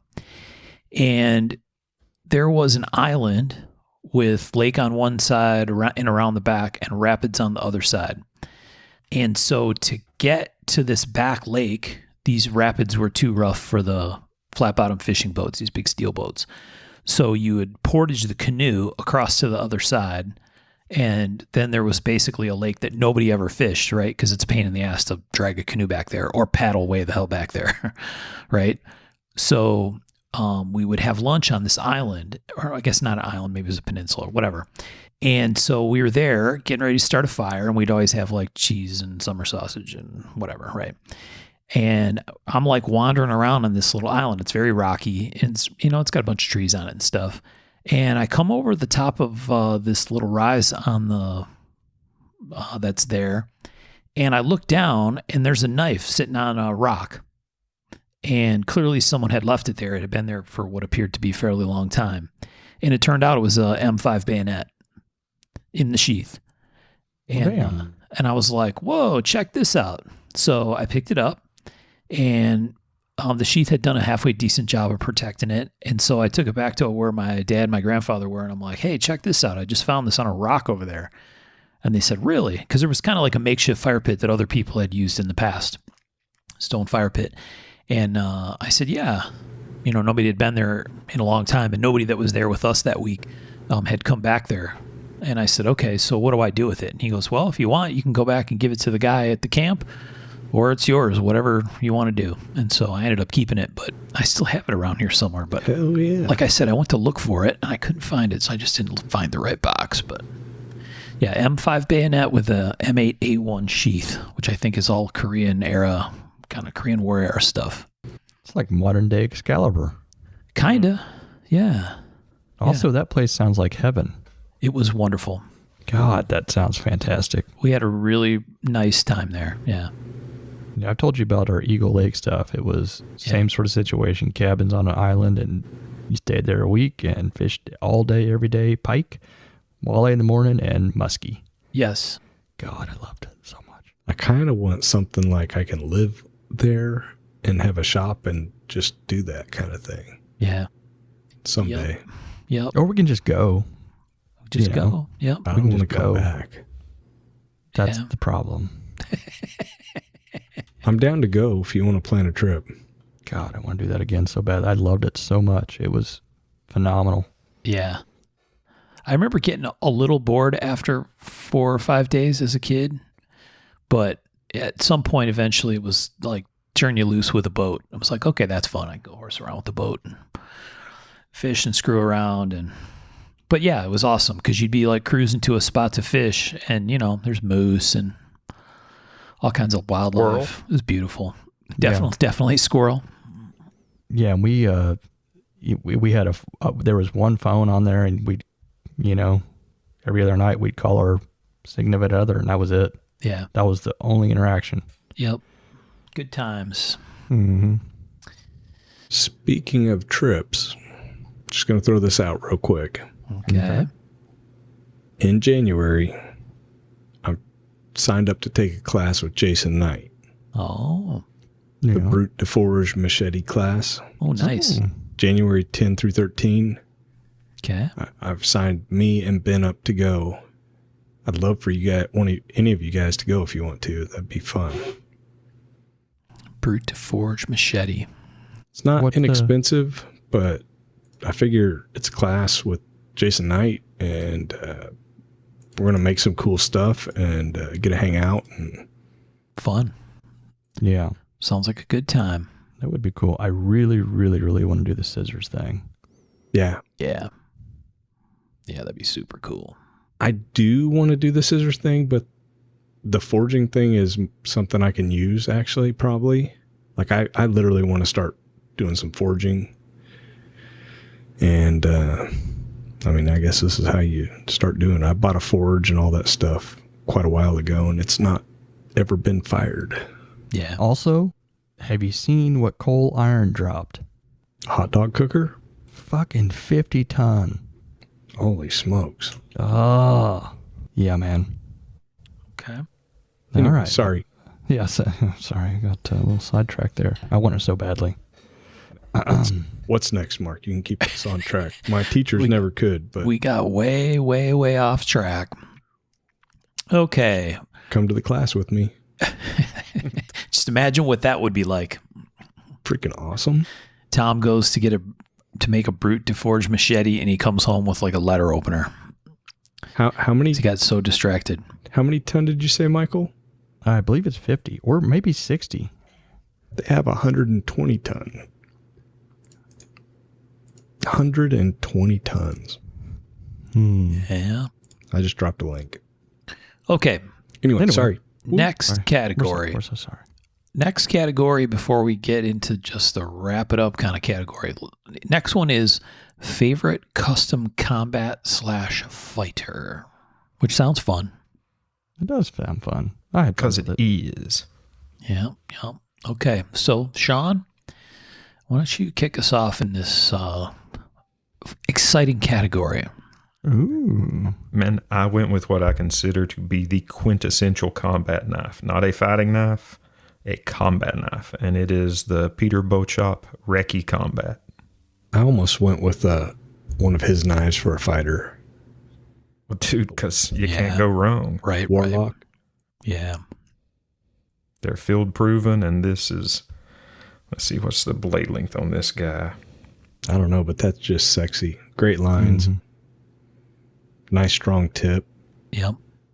Yeah, they don't give a blade length, but for you folks at home, this is just combat functionality at its finest. A really simple clip point blade. If I had to guess, man, I would say 7 inches. Yeah. Yeah, Yeah. it says I've seen 7 it. on there. 7 inches, 12 3/8 overall. Okay, cool. Well, that was a That's pretty over on the good left. guess, wasn't it? Yeah, it was a good guess. And then a pound. black stain. A pound. That's got a chunky boy. 0.235 blade stock. Ooh. Yeah, almost doggy. full 1/4 inch at the spine. Am I surprised that Sean picked a Peter Beauchamp knife? I am not. No. You should not be. I am not. I know you are a fan. Yeah, I mean, I nearly Full picked tang. the Warlock. Yeah, dude, a classic fighter. Yeah. I'm still thinking about buying one of those. They're still making them. Yeah. They also make a take on the Warlock called the Recce Dagger. Oh, really? Mm-hmm. Check that out. Cool. All right. So the one you sent us is at, or was at Arizona. AZCK, Yeah. yeah. Very nice. They're so good for like going back and looking at stuff. Yeah, it is a heck of a resource. I really am thankful to them for the way they keep that set up. Yeah. Really appreciate the archival information. Yes, credit where credit is due. Yeah. It's little forum-like, right? The whole ability to go scroll way back in many cases. Because some of them, man, they're like Bob T knives or some other guys. It's like, holy moly. It goes way back, their archive. Awesome. Very Great cool. pick, Sean. Man, quintessential combat knife. Yeah, man. Oh, and this is the Recce Combat number 99. Good old number 99. Yeah, I mean, I could have gone with the 81, and the 81 is the one that actually inspired a lot of my Hessian design. Yeah. Which here, I'll send you guys a link to that. Once you see it, you'll be like, yeah. Yeah. I mean, I'm not a tracer, but that's a Very inspiring. Highly inspired. At least on the blade. I mean, my handles. Ain't nothing wrong with that. That's inspiration is different than tracing. Right. Yep. Very, very nice. I like the 81 a lot. Yeah. Mm-hmm. And I mean, just, it's basically the same handle, same guard, just a little bit of, and I think it's the same blade shape. Just a little bit of change up on the grind, and Top. it makes a world of difference. Cool knife, man. Tracer. Yeah. I had it coming. Mm-hmm. So now, man, if you guys take a quick peek at the Alley Cat and Alley Kitten, those are two. Did you see the one that just sold? Yeah. Yeah. Wow. Man, I like the CalGuard blades better. I like the black blades better. That one looked pretty good, though. Oh, yeah. Well, I mean, it didn't look bad for sure. Well, now I felt bad about, I had a fancy pants one. Oh. I'm going to make that my backup now. Yeah. Okay. Let's see here. Michael's re-racking the story. Yep. I went with the Treeman Knives Combat Fighter. Oh, With I the- like their stuff. Yeah, with a D-guard. Dude, I almost picked that. No shit. Really? Yeah. Yes, no shit. Wow. Pretty fucking bitchin'. Yeah, it is. That is. Smaller bolo-ish type blade. Got a nice gun coat, kind of camo finish. A spacious D-guard with a little extra serration or whatever you want to call it, stuff on it. And Yeah, just a heaps. nice, micarta contoured handle. I love that belly on that blade. Mm-hmm. Yeah. Yeah, man. I mean, 7.75. seriously, that blade drawn out to like 12 inches would be a fucking beast. That's what I'm saying. Yep. It's got a Yeah, skull let's- crusher on it. Yeah, it's definitely ready for combat. It's pretty badass. I actually really like that it has finger grooves. Mm-hmm. Yeah, the two. It looks For like indexing. it looks like it would be actually very locked in and comfortable. Yeah, for sure. And teeth on the D guard is just a solid fuck you kind of thing. Hell yeah. I'm coming to fuck you up. And I guess that's a Cerakote, not a gun coat, but Same kind of. Yeah. Yeah, they come up with some pretty cool stuff like that. That's a cool one. yeah. I was pretty excited about that one. I was like, ooh. I had not seen that before. Yeah, I like it. Once again, this was an Arizona find. Yeah. I think several of us went there. Oh, yeah. All right, excellent pick, Michael. I dig Thank it. you. Oh, sorry to yell. I smashed my knee on my chair. Ooh. Funny bone kind of thing? No, I rolled my chair up and, the brace under your table, the Yeah. leg, the metal leg. Yeah. Yeah, I smashed my knee into that. Ouch. Felt pretty sweet. Do we call the paramedics? Are you, The wambulance. Right. Um, He was I'm trying to good. be nicer than that. I know. but I didn't hear a clatter, clatter, clatter of knives falling off your lap, so Yeah, it must right. not hurt too bad. I didn't drop anything. No. Yeah. No bayonets hit the floor. Whew. Cool. All right. So. Ooh, I jumped the My line. turn? Go ahead. I jumped the Oh, line. shit. Go ahead. Was it Mark's turn? No, you go, it's Mark. You your already turn. posted Go yours. ahead. No. You already put a picture up. Talk about it. Tom, the kids at home don't know that. I know, but okay. All right. Hold on. I'll send mine. I wonder what Mark's going to pick. Yeah, it's a mystery, isn't it? It's a mystery. So I went with a classic design made by one of my favorite knife makers, which is a Jason Knight kukri. Oh, man. come on, man. Dude, his kukris are the meanest sons of guns. I mean, they are. Yeah. They're awesome. We are aware, Tom. The ones he's doing now, I couldn't find a picture of. The Brute de Forge kukris he's doing are my absolute favorite. But this one is all blacked out, and I love his black finish on his blades. Yep. They're made to take out and use, and his pricing from him is really pretty reasonable, and I don't know why I don't have one. But huge fan of his work. I have been forever. I can still remember his kukri he brought to Blade probably 15 years ago with like blasted ironwood, and Oh yeah. Right. all the master smiths probably like made the hex signs at him because it was not a Bowie and it was not hand rubbed to 10,000 grit, and it had blasted ironwood, but it was one of the coolest things I can ever remember seeing at Blade Show. Of course, every year he brings cooler stuff, but that still sticks in my mind. You see a lot of his influence out there on Instagram Oh. these days. Huge. He's Yeah. yeah. But his kukris are some of my favorite. They've all got that swedge and that kind of saber top, I really like them. The best. Yeah, man. So Did anyways, I ever tell you guys the compliment he gave me? no.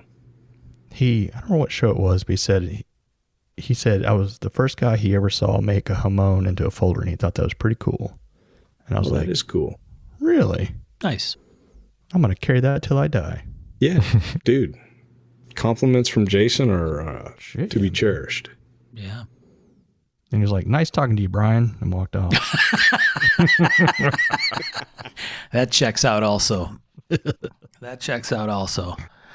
All right, Tom. Well, when you do go to buy your Jason Knight kukri with that big, beautiful fuller in it, just get a couple more because I want one too. Yeah. I want Well, one of these I'm for a going to go long out there and time. we're going to make some. You should come out and make some with us, Mark, Yeah. in January. I looked. It does say beginner, but I don't know if that means beginner with a real, honest to goodness capital B or not. I think You know it what? does. You know who has a forge, a hydraulic press, and an anvil and shit? This guy. My man. Yeah. So We you're could ready. really You should begin come to- out with us. Right. What's that? You should come out too. No, I'm saying you guys come here. We'll make some Oh. brute they sucks, and then make some brute forge. Brute Day. Can't even say it. Brute Day suck. Is that your new signature line? Yeah. I But the don't know if good thing that's is going to my do class good in the art world. costs a 6-pack of beer. Right. Right. Costs a 6-pack of beer. Yeah. The good stuff, though. Yeah. Nice pick, Wow. man. Yeah. Always pick. a good pick. We've talked about his kukri on the show before, but it's worth talking about again. No question. I think that Big Bear that I have that David Sharp made for Jason, the one you got for me, Birch, at Blade Show, was a trade deal for one of his kukris. Ah. I think that's how that story goes. I think David got it in a swap. Got his kukri in a swap, if I remember right. So David Sharp is also a fan.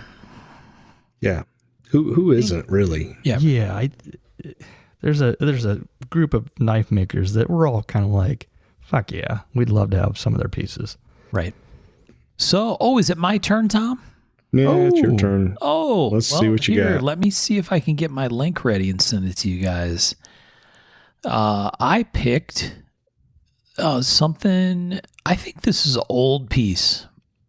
Oh, wow. If I I'm didn't see being that honest. coming. I think this is an old piece because he only made fixed blades for a long time. And that is a guy that we know named Mr. John Barker. Mm-hmm. And this is his Hokkaido fixed blade. And it's, it's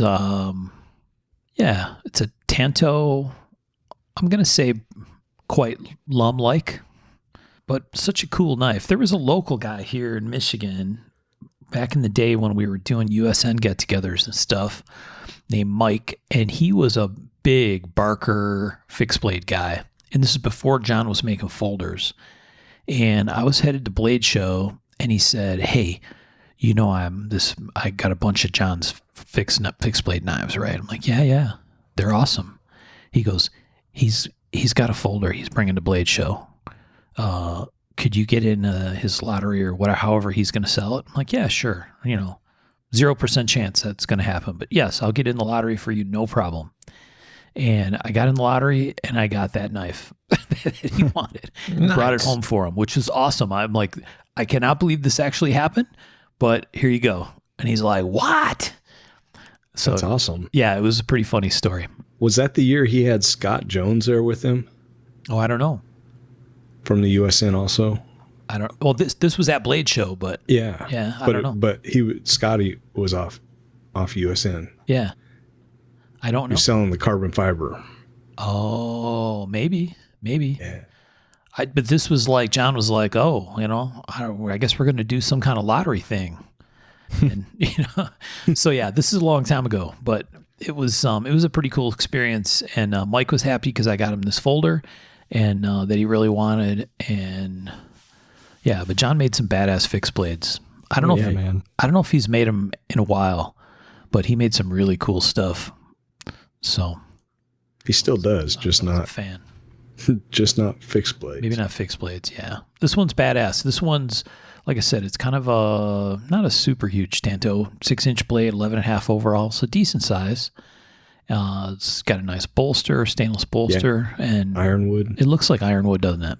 Oh yeah. Super pretty knife. Says Ironwood too. So I Yeah, don't he'll know. be. I think he's going to be at Kentucky. I'll get to see him and his wife, and Oh yeah, nice people. they're great. They really are. Nice people. I saw him at the Friday Night Blade Affair, Oh yeah. Oh yeah. and Rob Babty, it happened to be on the Marine Corps birthday. Yeah. So he called out and was like, Marines, and of course we're, trying to do a show and whatever. But then called us out, but then called both of us out. And he was like, had a shot, Right. have a shot for whatever. So John and I just took it like a shot. I don't fucking know. It's in a shot Right. glass. He's like, this is really good stuff. You could sip it. I'm like, Right. well, I didn't know. We're Marines. Yeah. haven't had a bourbon in I don't know how many years. Right. Probably since the last time you and I had bourbon at his table at the USN show years ago. Probably so. We did the same exact thing. It's like, I got to get back. Yeah. Too funny. So there Yeah. you go. That was my custom pick. I got a backup. And I think this might get old Marky Mark in trouble. Uh-oh. Let me just paste this. The guy's name is Wesley Liversage. He's a South African maker Dude, that and making some good. hellaciously clean, loveless style blades. Ooh. You go ahead and look through this. So this one is kind of his own take on it. I don't thing even is know what he huge. kind of calls it. He calls it his Loveless inspired Croc Dundee. Yeah, right. Big old folers, big ass long blade, very Loveless style handle, clean as a whistle, tapered tang, just gorgeous. Yeah. That's a big ass shoot knife. Exactly. Yeah, that's what it is. Yeah. Nice call. Yeah, that checks all the boxes, doesn't it? Yeah, Mark, you go ahead and just look through some of his other stuff. And I want to know Why don't how you just long spend a minute? till you give him old ring-a-dingy. Ring-a-ding. South African guy. Yep. It's got some pretty sexy shoot knives on there. Yeah. He does. And are those big bears? And the dagger.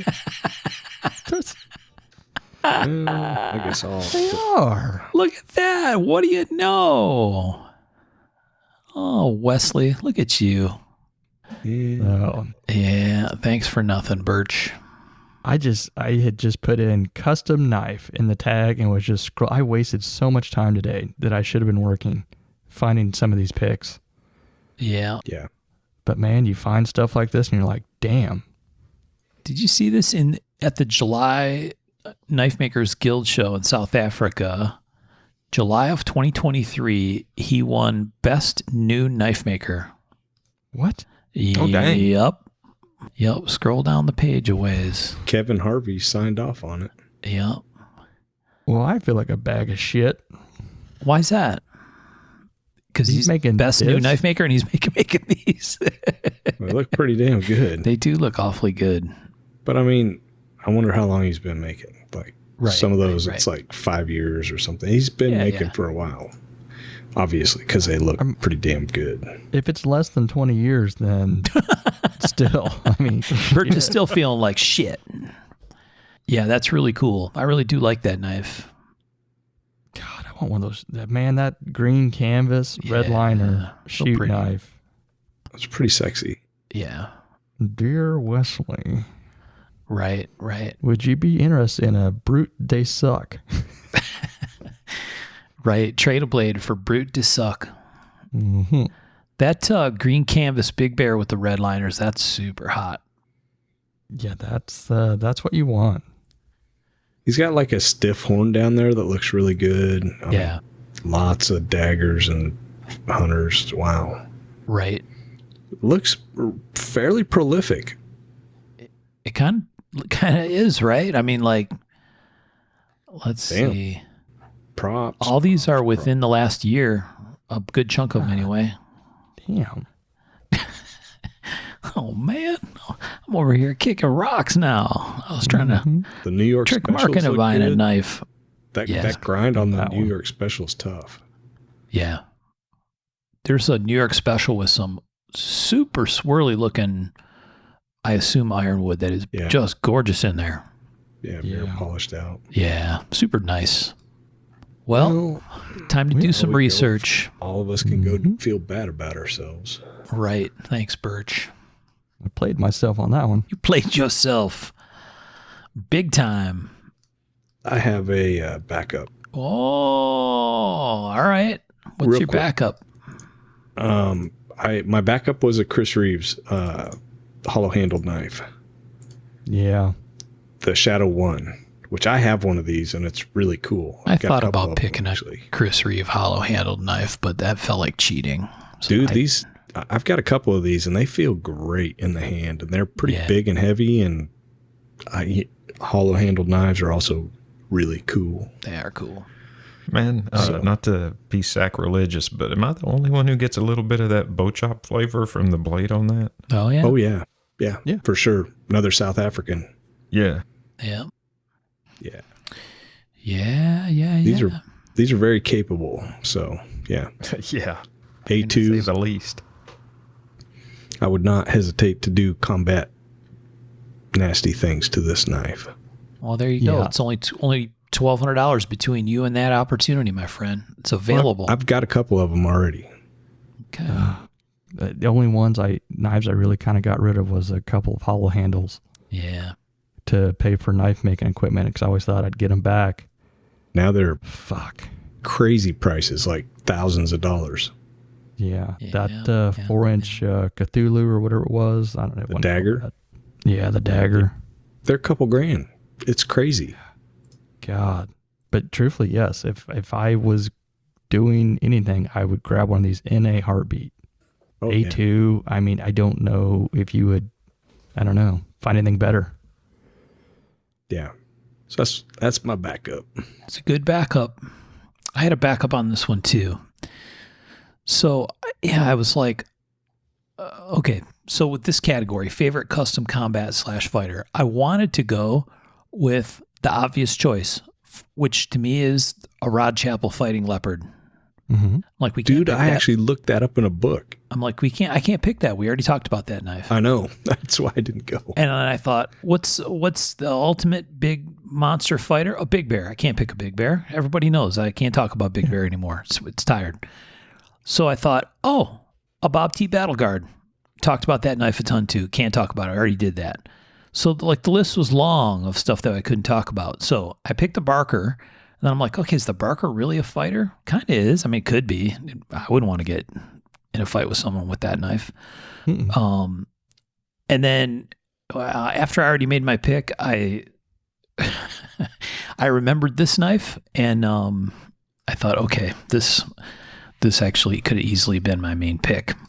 Oh, yeah. I remember these. Yeah. So this is called the Taboo Rollout. So this is a collab between Jason Stout and Jeremy Horton, a couple friends of ours. And this knife always makes me laugh in like a cackly, evil kind of way. It's just nasty. Mm-hmm. It's a nasty. How would you describe this, Sean? It's like a 2-finger trench knife. It's got 4 fingers worth of whole area, but it's got 2 at the end, almost like a karambit. Yeah, 2-finger trencher. Yeah. Just such a cool knife.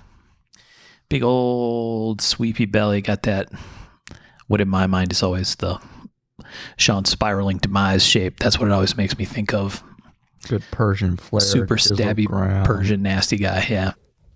And it's It's fucking chisel cool. ground too, so it's going to be pretty sharp. A really, really just brutal. Yeah. Such a cool knife. They're not that big. A little over 4-inch blade, 10 and a quarter long, but super fun. Love this piece. And these guys did a great job on these. So, Yeah, that's a solid choice right there. yeah. Yes, indeed. It's like a nasty business fighter. Solidly in that camp. Good call. I gotta add one more quick one to it. Another backup. I mean, he's technically a fighter. I mean, it could be a fighter, but it's so pretty that I had to put it. It's a Sam Larkin. Oh, piece. yeah. I mean, it's got tiger stripe maple, so it's pretty much camouflaged handle. This is just a big old sweeping with Hamon integral blade, subhiltish, 2-finger subhilt. Yeah. Yeah, the subhilt Fantastic. is weird on that one a little bit to me. Oh yeah, It's very cool, but I bet that baby's locked in your hand. yeah. I've seen a couple Yes. others that are subhilt, like 2 fingers in front recently. The Sobral guys, I think, have done a couple like that. Yeah. Yeah. That's a cool piece. Fuck yeah, it's cool. So I don't think it's the picture, although, yeah, no. So you blow the knife repair always has this thing where it's this grainy ass thing, and then you click on the picture, and it's like, oh, there's the beautiful picture that I really wanted to see. So make sure when you go there, people, that you click on the picture. So yeah, gorgeous knife. Sam Larkin stuff is amazing. But okay, so this is 11.5-inch blade, Yeah. right? 16 overall, 11.5-inch blade. It's a beast. I love this stuff. But look how wide it is for an 11.5-inch blade. Well, how broad do you think that thing is? Like 3 inches wide or something? I don't know, but goddamn, it's cool. The piece of steel that came out of must have been like 4 inches wide to be able to get all that curve and width in there. I bet it came out of a rod. I would seem so. Yeah. I bet he forged that.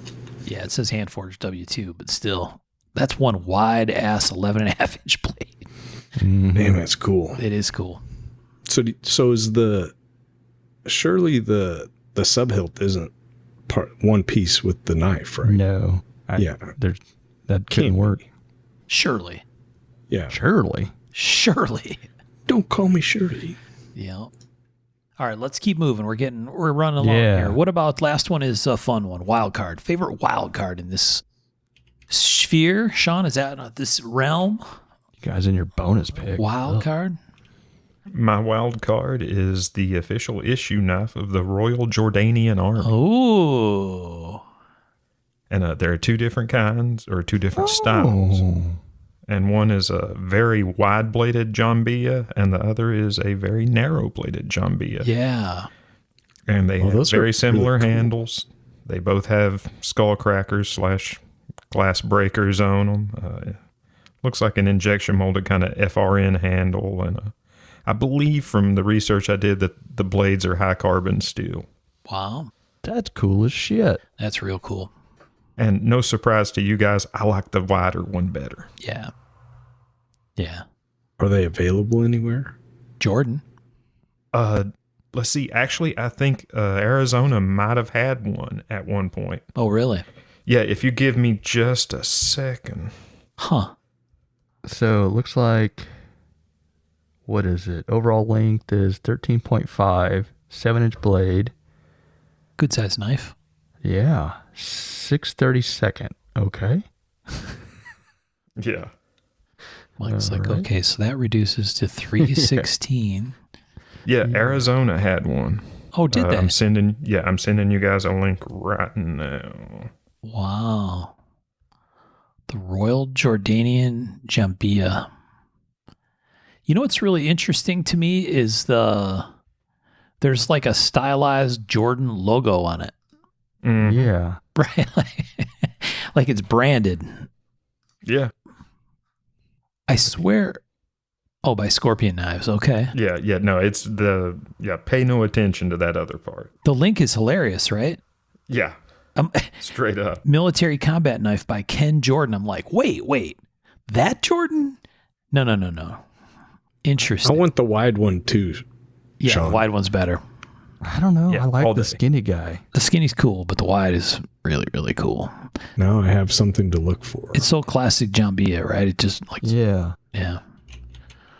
This one's more like a tribute, Mm-hmm. the skinny one. It that is almost cool. looks like a Japanese blade Kinda, when yeah. it gets that skinny. Yeah. I seriously want one. Yeah, it's got Yeah. kind of a Hisatsu vibe on that Yeah. skinnier dude. Yep, Yeah. yep. I had a dream that I made a Jambia. Really? Yep. Really nice. It was I- really pretty in my dream Wow. I Great designed job. it, a tactical one. with Hamon and everything. I was all excited about it. Yeah. Dude, make it. Oh, Well, great job in your dream, Birch. yeah. Dream Marks is great job, Dream Birch. Thanks. I think. That might be creepy. Yeah. No, that's a cool pick, man. Yeah, really nice. I did a little bit of digging around and was very pleased with the results. Yeah. Very cool piece. And I can't wait to share pictures with the group. Oh, yeah. I think folks are really going to dig that. I did not know that exists. Certainly not the wide-bladed version.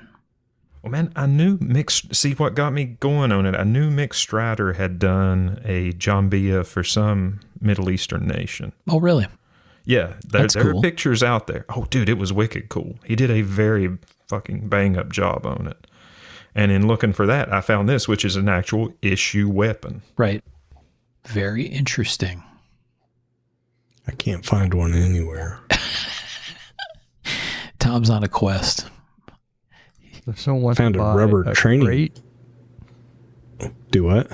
if someone wants to buy a crate, I think we can get them sold. That's right. Yep. I found a rubber Jordanian training Jambia Oh, boy. for Same $35. I think I Yeah. like that Fat Boy's sheath almost. I mean, it has like the little molly things across it. Right. Yeah, right. it's pretty cool, right? Cool. That is cool. Yeah, dude, it's got like a maybe mid 2000s tactical vibe. Right, that absolutely. I'm digging, I'm feeling. Dude, the grips have like a old Colt revolver feel to them almost. You know, that cast Yeah. flat black Uh-huh. plastic. Shit is cool. Damn.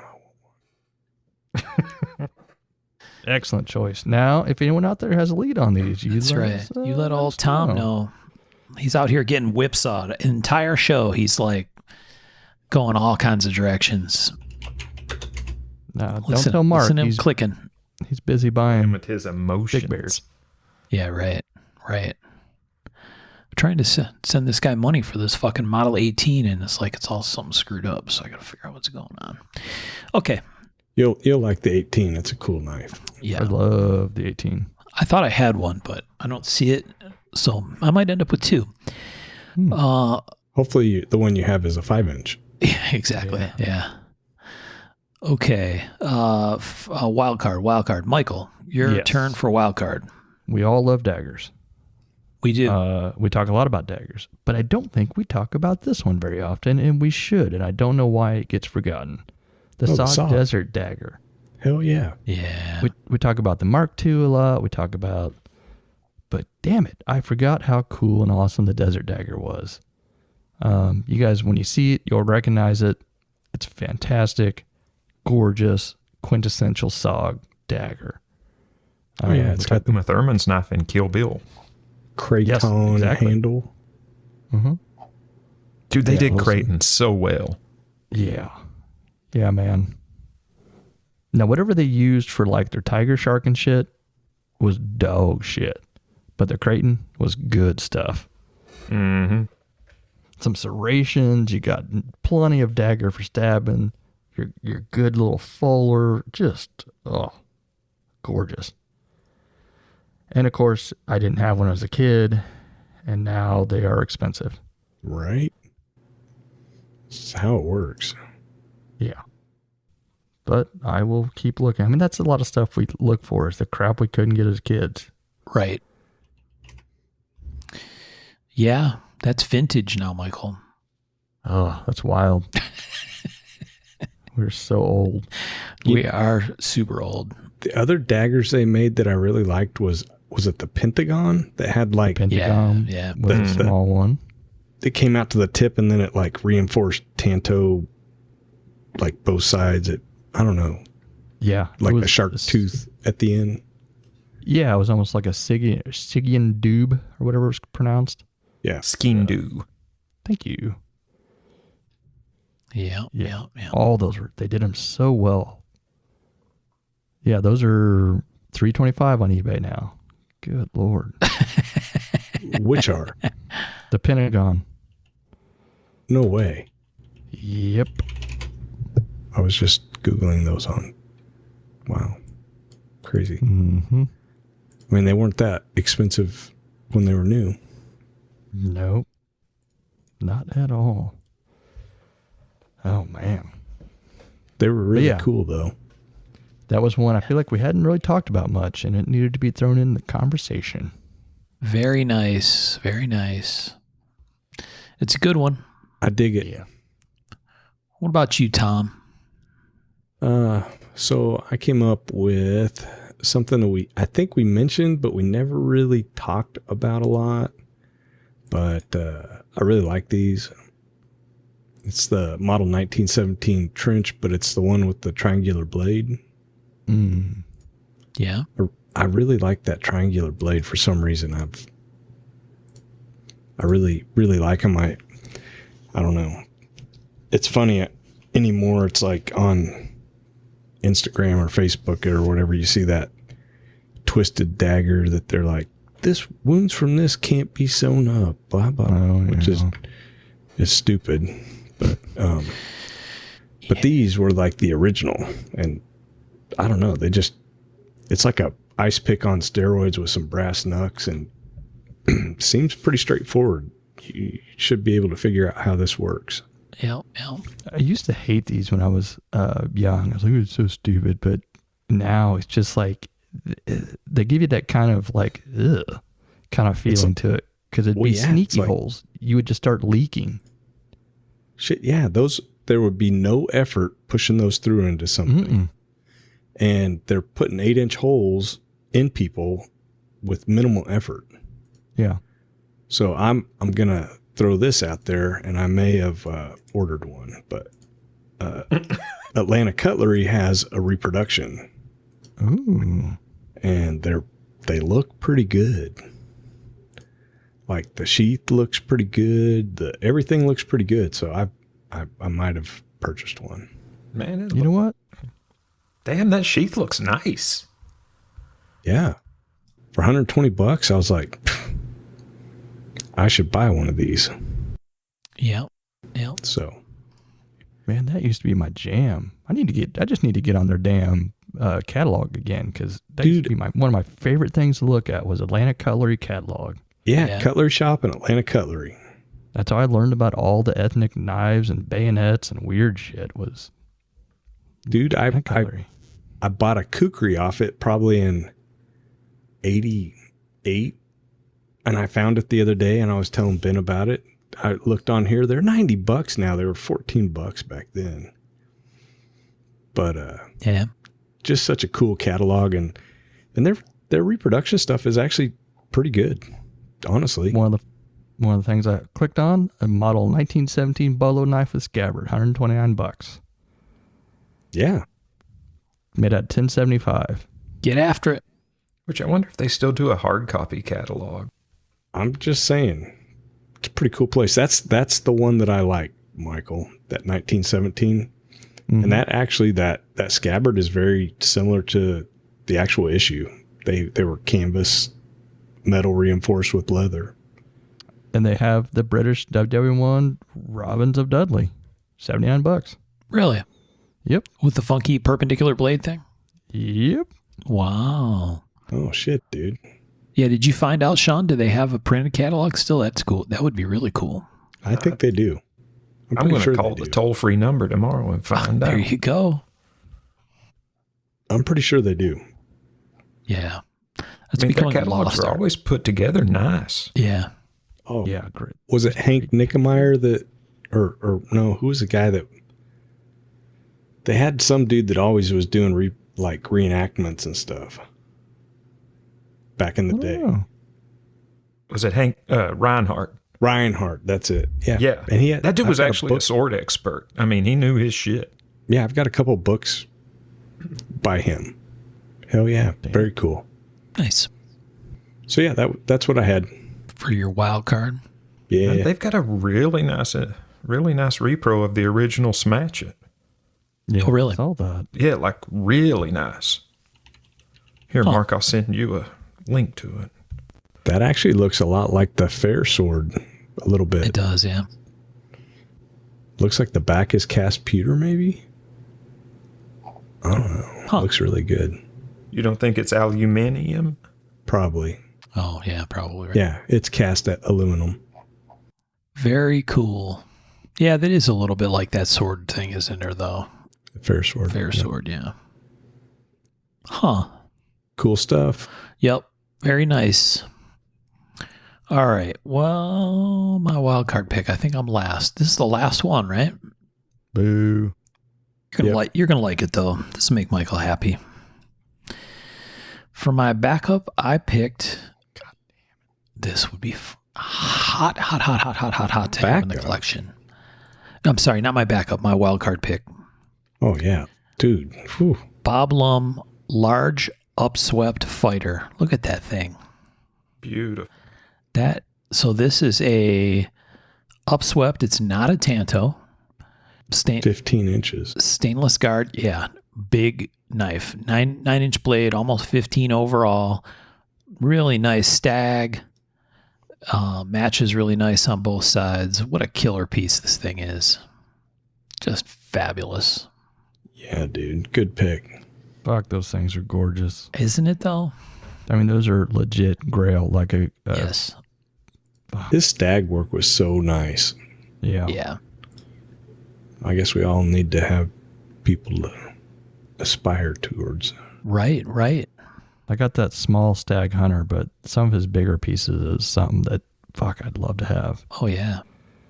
Yeah, this one's pretty stunning. This was at Arizona 4 years ago. $3,500. I don't know what it would cost today, but probably a lot more than that. More.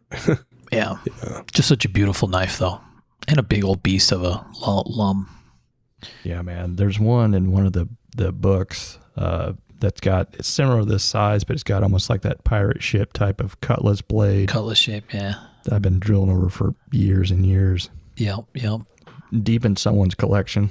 Oh, yeah. Such a crazy blade shape, too. Yeah. Yeah. I mean, But it flows so well. oh, yeah, they're wicked cool.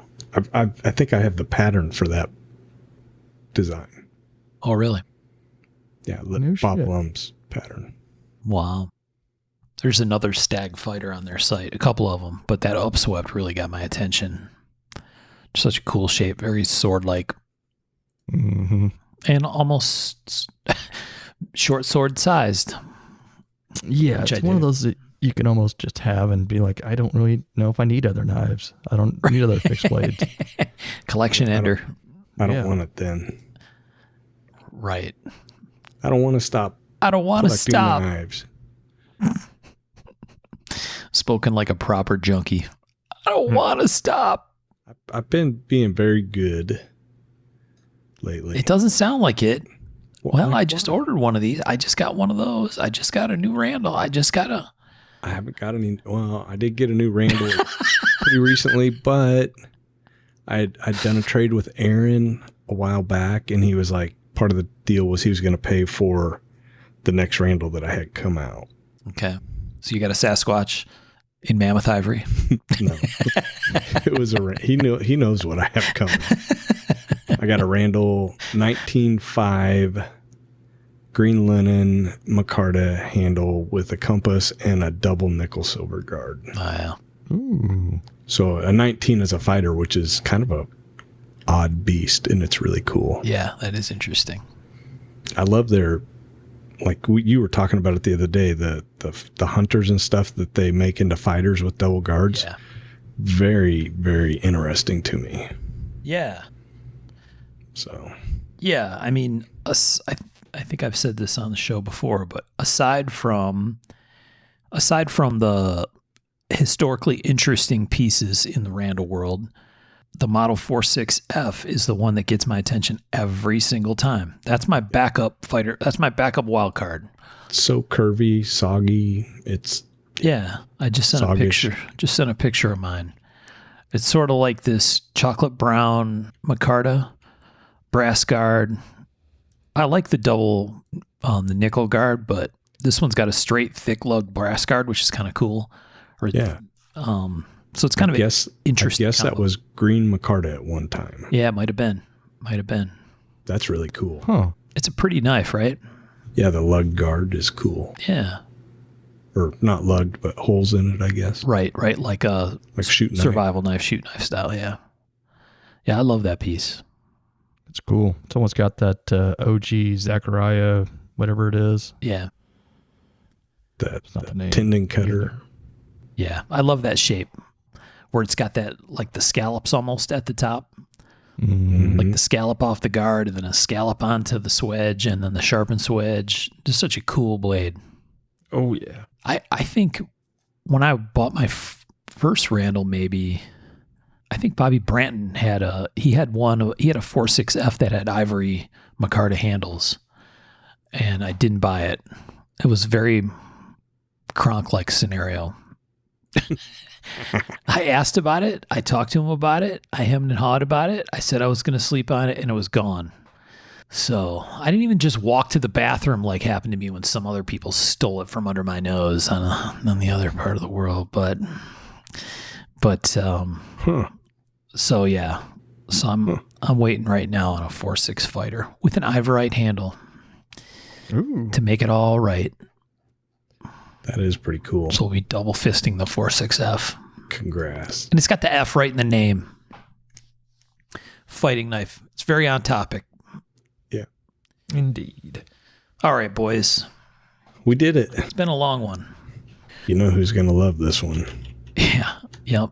We have certain Me. listeners that I've enjoyed the shit out of this. good. Sean sounded excited when I sent him my picks. I'm like, look at you, man. Well, dude, I like how you hopped in the Wayback Machine for that first one. That actually almost completely derailed my plans. I was like, well, no, I hadn't even considered that Goddamn. bullshit. Going back to Samaria and shit. Right. Yeah.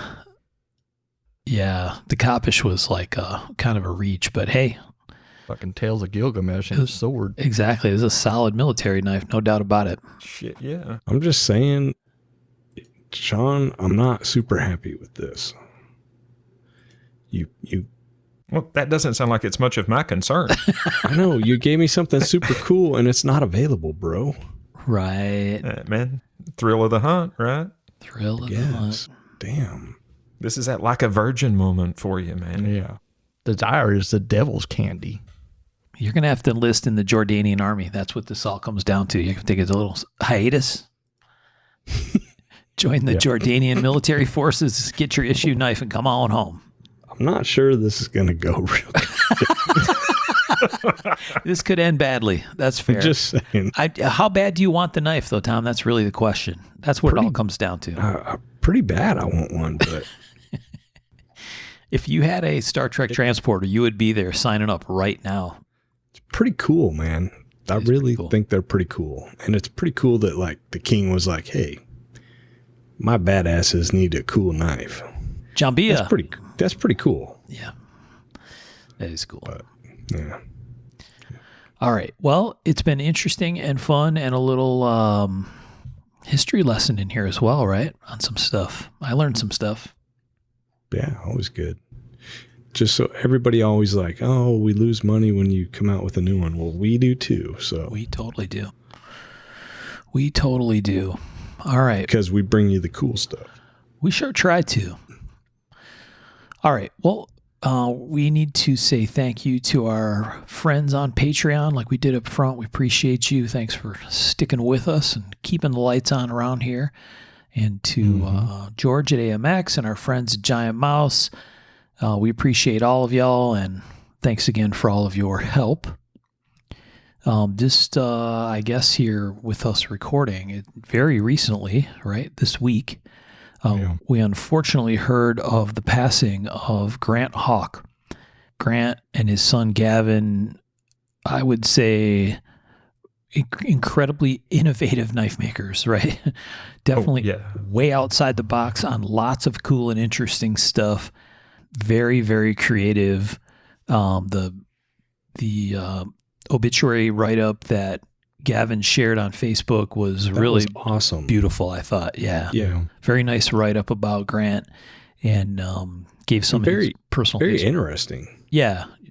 I mean, he was obviously an interesting guy if you talk to him, right? Yeah. But his background really is kind of fascinating. And I saw it mentioned in there that he wrote his autobiography and had just submitted it. Yes. I'm really looking forward to that, honestly. Yeah. I've got one of his early knives. Do you remember the hoof knives that he did? Oh, The hoof knives. Yeah. They were made out of horse hoof, the handles. oh, They're actually really cool. yeah. They were like in the early 90s maybe. Okay. But yeah, the stuff that they've designed is just pretty crazy. It's very clever, very creative and clever and unique. Just different design language than most people for sure, right? Yeah. And so yeah, The industry lost a beautiful mind absolutely.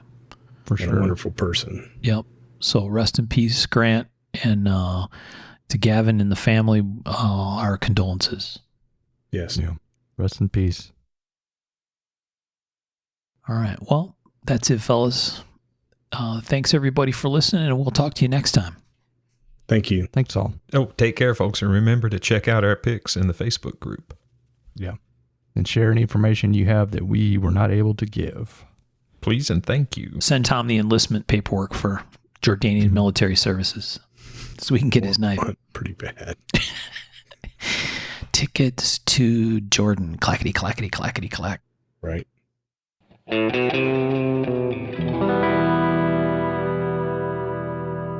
To learn more about our makers, you can find Tom Crine on the web at crineknives.net, in his Facebook group, Crine Knives, or in his Instagram account, at Crine Knives. For Michael Birch, check birchtreeblades.com, Facebook group Birch Tree Blade Works, or Michael's Instagram at birchtreeblades. For myself and the Raygun Bead Project, we're on the web at raygundivision.com. We have a Facebook group called Raygun Division, or my personal Instagram, at msteiner. For those interested in photos, references from the show, or some discussion about the show itself, you can find us on the web at markofthemaker.com, in a Facebook group called Mark of the Maker, or on our Instagram, at Mark of the Maker. Last but not least, the ultra cool and haunting background music we use for the show is a piece called Noir Guitar by Stevie's Amp Shack, found at the Free Music Archive and licensed under Creative Commons CC BY 4.0. Thanks for listening.